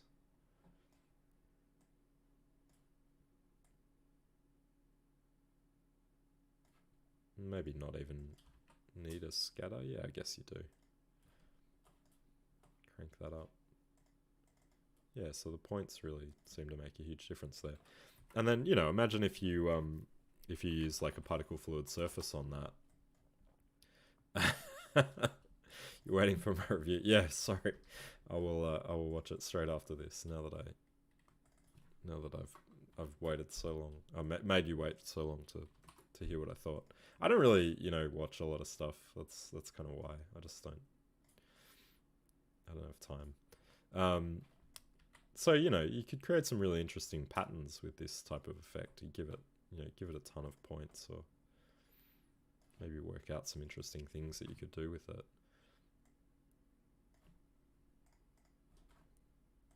I don't know. I just thought it was a kind of cool idea. Makes really interesting patterns just from a grid with scattered points. So let's get back to the main event. Running out of time. We could even reduce our main spray here. Just make that 1,000 points. And then we get much less kind of main spray points, like the big guys that are driving the trailing stuff. That gravity is a little strong. -2. Yeah, yeah, send me a reminder, John. That would be great. Yes, I am a mentor with a lot of students. As well as doing these streams, I'm also the head of Houdini effects and VFX at CG Spectrum. So I do have a lot. I do have a lot on my plate, but I will try my best to watch it. I'm also restoring a caravan at the moment, so when I'm not at my desk, I've been finding myself outside trying to finish that. So yeah, so you see, by turning down this base number of points, like even 100, what you end up with is this kind of, you know, more distinct trails, I guess. You know, it's a little bit more designed and a little bit less kind of just points everywhere. So that looks kind of cool. It's a little bit kind of crazy with the curl noise. It's a little bit magical looking. Let's jitter birth time negative. Let's see if that makes any difference. So I'm getting a lot of stepping here. That didn't help. So what I'm going to do is just increase my point, my substeps. Let's go 3, 2 and 3. Next stream. Yeah, next stream we'll do it out in the carport. You can see this curl noise is really crazy actually. So you can see those really big shapes. So I'm going to turn that down. Let's go 0.05. Maybe the frequency is just a bit too high, too low.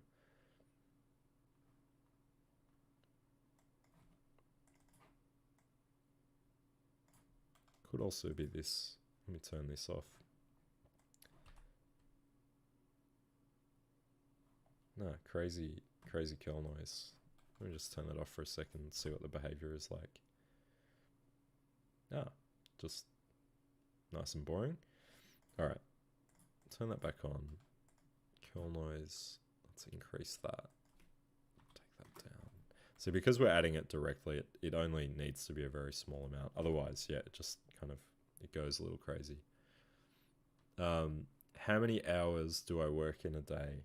Well, it varies. I tend to work about 9 hours for the main sort of role that I do in CG Spectrum every day, Monday to Friday. And then I also do tend to work, you know, around, I don't know, an extra 3 or 4 hours most days. Not always, but when I'm really busy, you know, I could be working 12 or 15 hour days to get something finished. And, you know, it's, yeah, I don't like doing that all the time, but sometimes you just need to put in a lot of work. But yeah, I spend about, you know, I spend a good 8 or 9 or 10 hours every day on Houdini, just to give you an idea of, you know, how much work I put into learning and creating things in Houdini and helping people.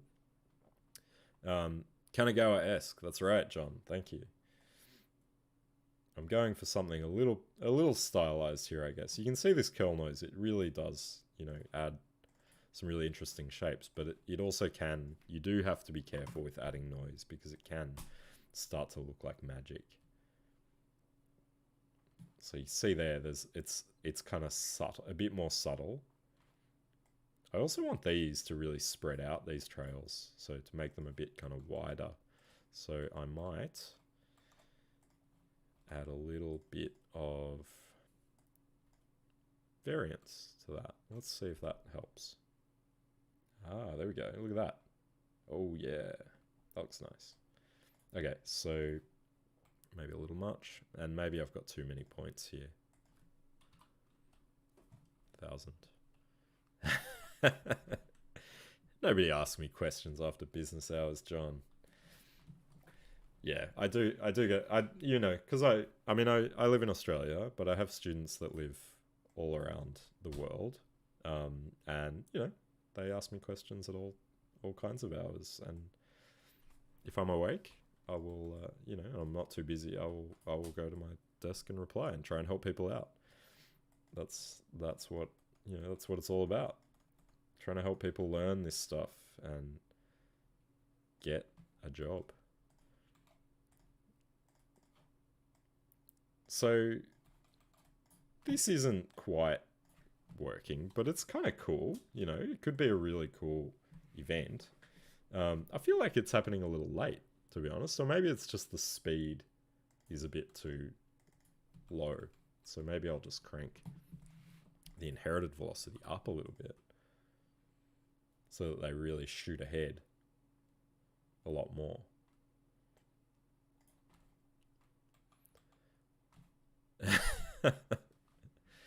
Hey, Michael, there you are. Yeah. Look, you know, I really like helping people, so it doesn't bother me too much that you know, I spend more than my allotted hours that I get paid for helping people, because I just want people to, you know, learn this stuff and kind of get through, you know, get through the hard part of Houdini, which is, you know, which is, it can be really challenging at the start and really daunting. So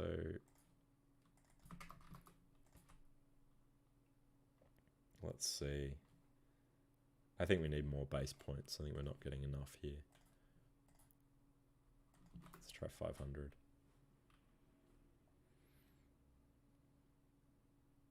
And I mean, this actually could be a completely separate event. Like, this could be just like a lesser event, maybe. Let's go a little more variance here. Maybe a little more roughness on the curl noise. And then maybe just a few more substeps. Take that down a little bit. Life expectancy 2. Oh, we can add some noise to here as well. That might be cool. Maybe a little more variance. Whoa, what happened? I think that might be the noise. Yeah. So yeah, this one could actually be just like a more hero sort of trail stuff. I don't know, it doesn't really look like water at the moment, but rendering can kind of change a lot. And then we could have an additional pop network, which was something like completely different, which is more of the just generic sort of spray coming off. So maybe without the pop replicate, and maybe just like a ton more particles. And let's see. And maybe also not quite as fast.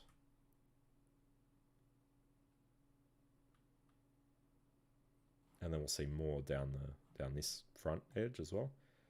Let's maybe, what are we going to do here? Let's turn the variance down, maybe just turn the inherited down as well. And then merge that in.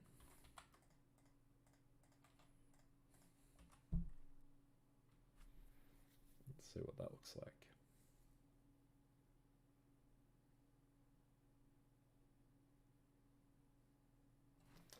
These might be a bit tendrily and creepy looking. I don't know. You're welcome, John. So yeah, you know, it's a bit hard to see with them both being white, but if I make that one pink, you can kind of see those two particles working together. The other thing is as well, like our base scatter is not particularly dense, so we could always just amp that guy up as well. And that will kind of help. Hopefully with this one. This one seems to need a bit more, I reckon. Birth. Let's go 50,000. Take the life expectancy down as well.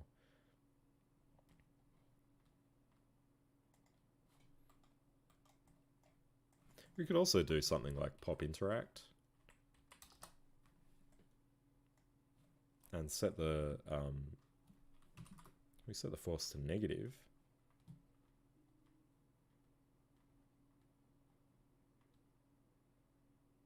Does that kind of get things sucking towards each other? Thought it kind of did, but maybe it doesn't. Maybe it's too strong. There is pop fluid as well, so we could try adding that. That might be an interesting way just to get some kind of fluidy behavior into this stuff. Let's try this. Gets a little bit funny with the particle separation on this, but let's see. There you go. So see they're spreading out really quick. So I think the particle separation is too low or too high. Let's try 0.01.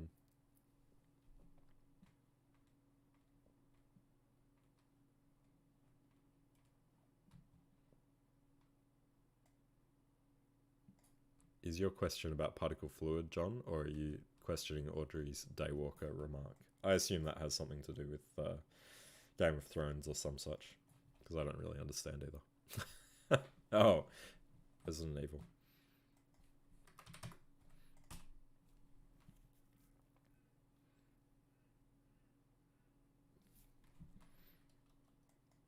Alright, let's see.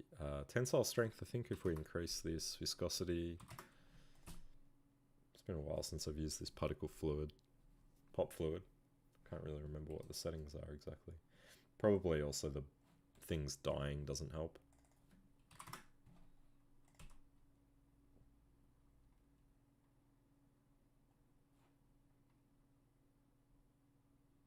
Yeah. It's not really doing anything for me. Let's leave that. Pop drag, let's increase this a little bit.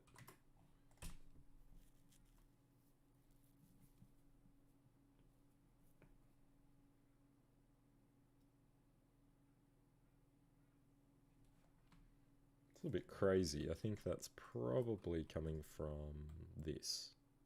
Let's just set that to 0.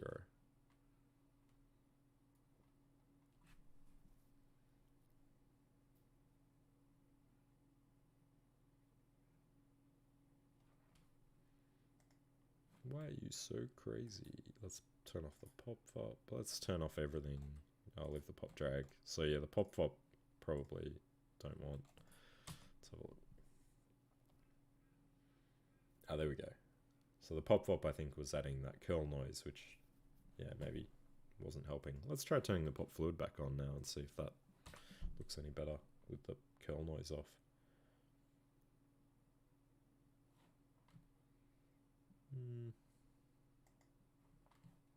Hey, Batman. Thanks for joining me. Long time no see. Let's try increasing tensile and viscosity. Let's see if we can get these to blob up a little bit. There's some interesting shapes happening there, but I think they were happening without the particle fluid, so I feel like that's just not working. Alright. We've only got 10 minutes left. I feel like I haven't really achieved much, but I think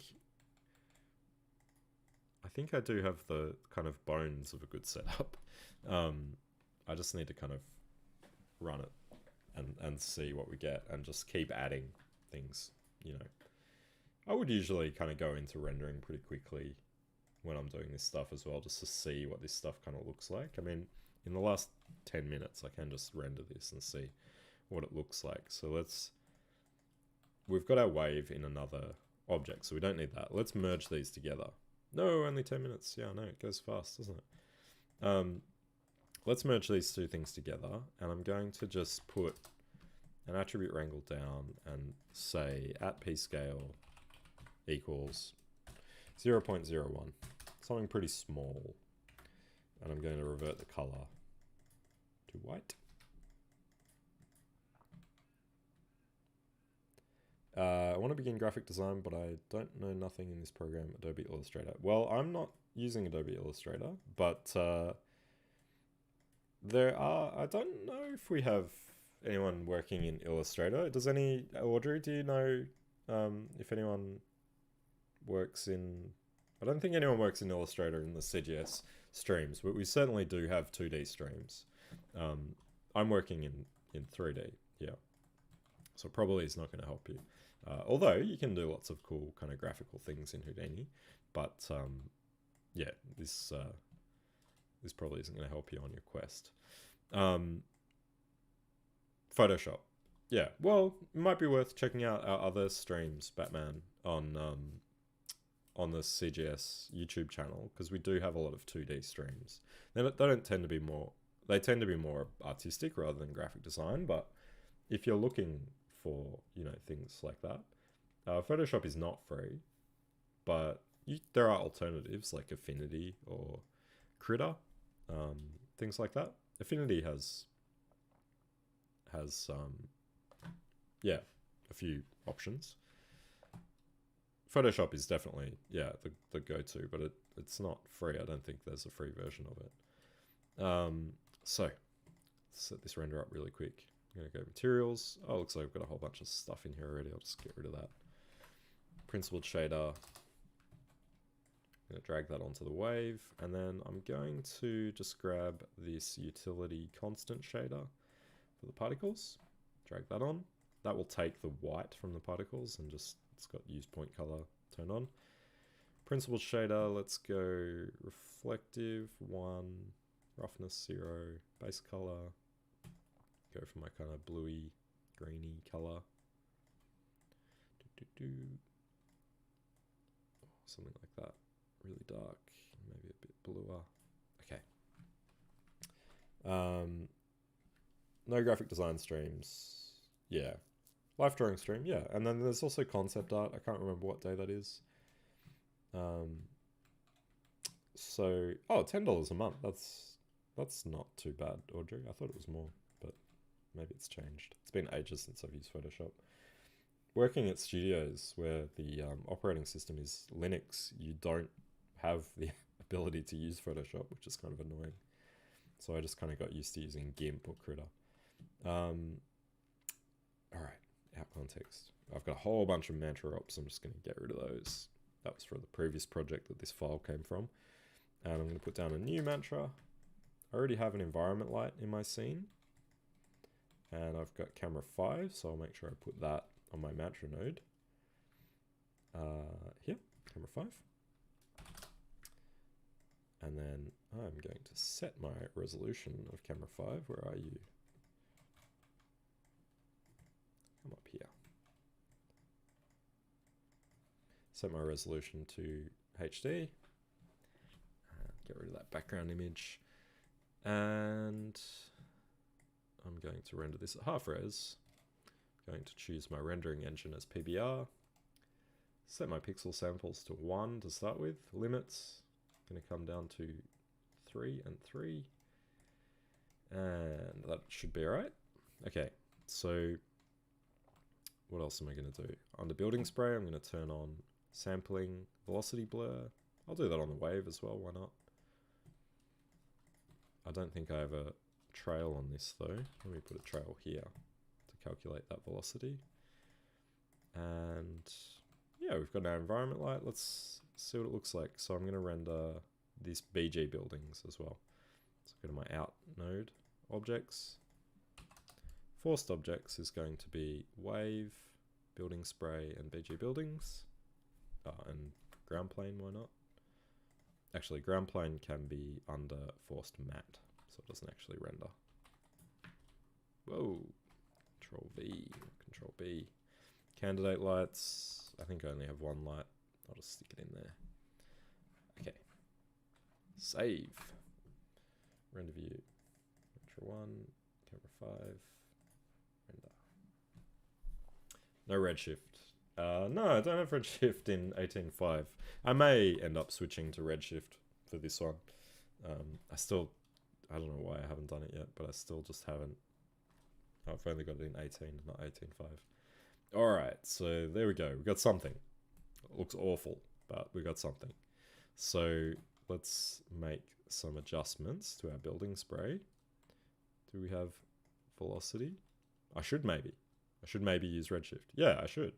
Although, you know, you can see this only rendered in 14 seconds, so it's not too bad. My velocity doesn't look that good. Did I turn on motion blur? Maybe I didn't. I did not. Hey, that's a bit better.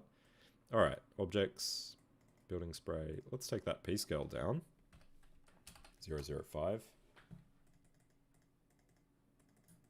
want it to be quite fine, but at the pixel samples that I'm rendering, it's probably not going to come out super fine. So let's go up to 3. There you go. So the pixel samples really do affect how much, you know, of that fine detail you can get.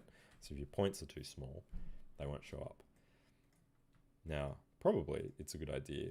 I do have an ID attribute here coming out of the pop net.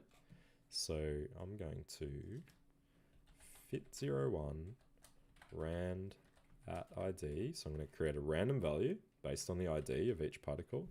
And I'm going to set my minimum point size to 0.001 and my maximum point size to 0.005. And that will give me random scales. Makes it look a bit more interesting.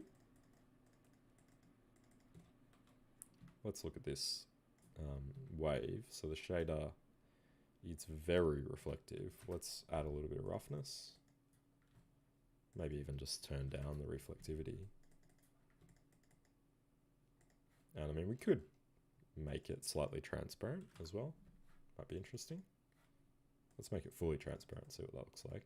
Be a bit too much like glass, but just to kind of see. You can see making something refractive definitely slows things down. Wow, it's like a liquid metal wave.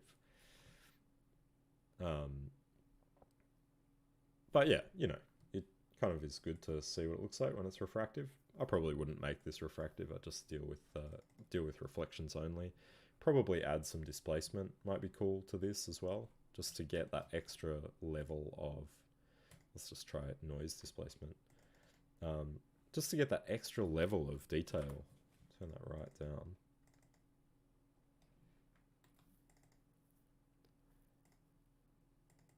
down. What is learning according to me? I mean, that is a very good question. I do have there is a webinar out there that I do with Side Effects where I talk a little bit about learning in general. Yeah, look, I think, I mean, to be specific about learning with Houdini, I think it is a lot about practice. Exactly, Audrey, repetition. I think you also need to be kind of, you know, you need to go in a particular direction instead of just trying to do everything all at once. Just focus on one particular aspect of it at a time and don't try to master everything all at once, because that just becomes very kind of chaotic and you'll be jumping all over the place and not really sort of honing one particular skill in. So I think it's really good just to sort of focus on particular aspects. For me, the most important thing with Houdini is learning fundamentals, learning those fundamental skills of how you can manipulate things, what attributes are and how they work. And the rest will follow. And the rest will follow very easily if you understand that.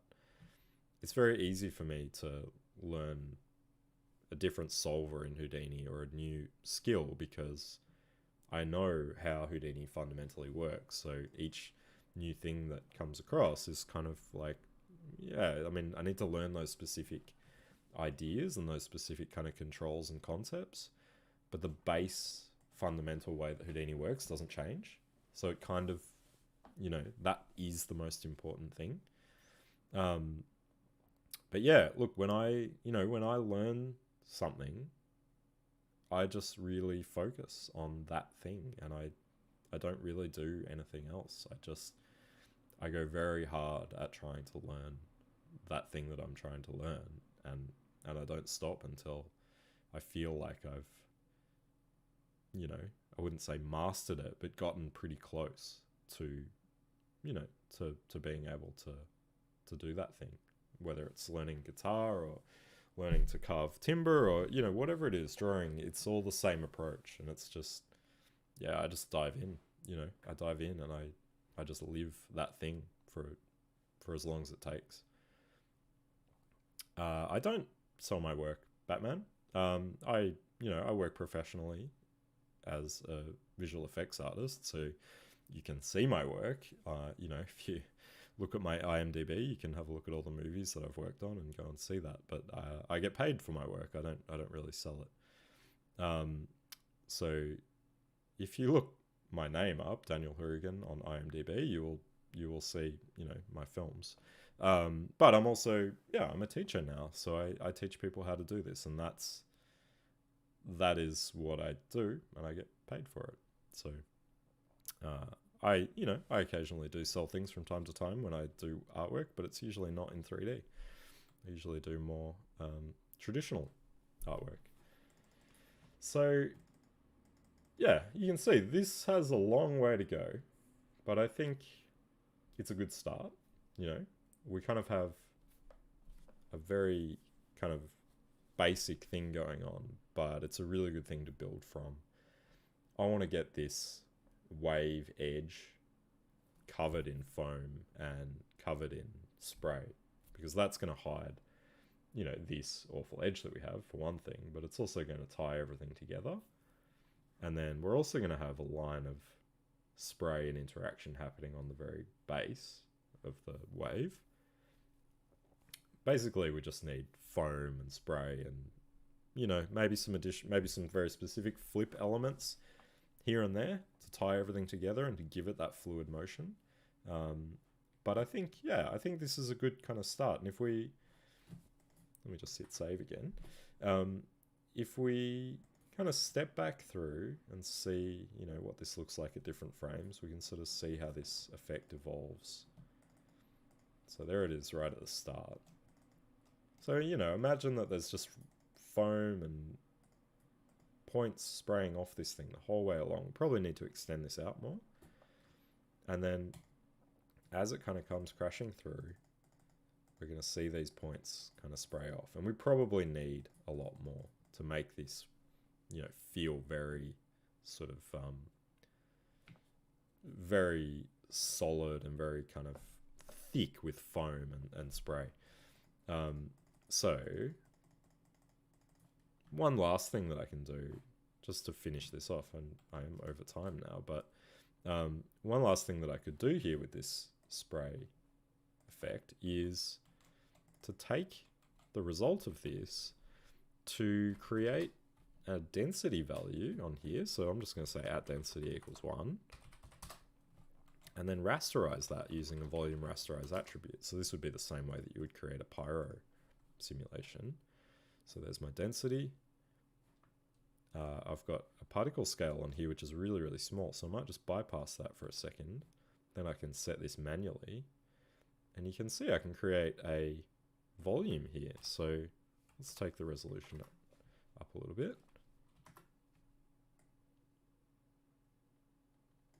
Okay, something like that. Just going to go null out density.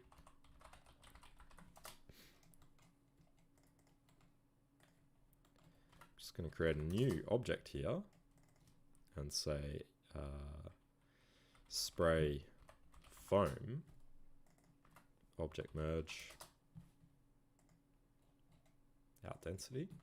There we go. Go to my material context. Anyone that knows me knows that I like to build my own pyro shaders. So material builder, compute lighting, hook up the relevant inputs and outputs, and then a volume shader core, layer into layer, bind density into density, and then I've got this very simple density shader. So I'm going to take the shadow density scale down to maybe 0.5, and the color of white is fine. Let's call this foam. Whoops, let's call this foam, and I'm going to apply that to the spray foam. Just turn on full. I don't have velocity on this stuff at the moment, so I'll just do it without. There we go, foam, and we'll add that to our mantra node. Okay, let's render that. Save and render.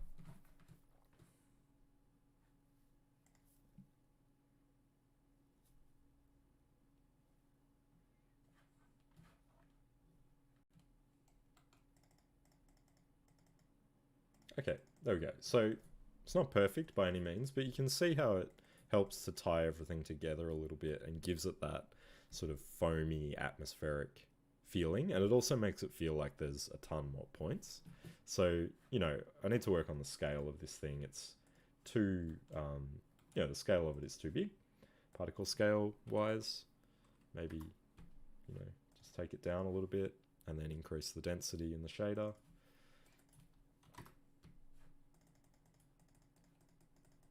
And you can see it starts to have that feeling of lots of points. And maybe I'll have a couple of these volumes, maybe one that's really kind of,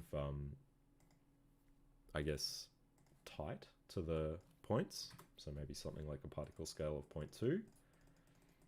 And then, you know, perhaps I have another one here, which is a particle scale of 0.8. And if I just flick that over, you'll see that come through. There we go. So that's really, really big. Maybe the resolution could be less.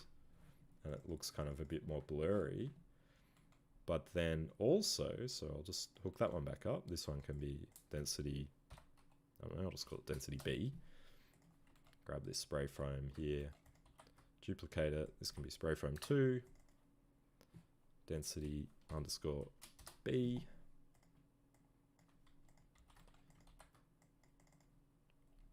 Drop the density here. Yeah. How did that happen? So foam 1, so this one's going to be way less dense. So this will be foam 1. I'll add this just by doing spray foam star. And now I'll get this sort of dense foam that's really tight to the particles. So you can see that one in there. And then I've got this other one, which is really kind of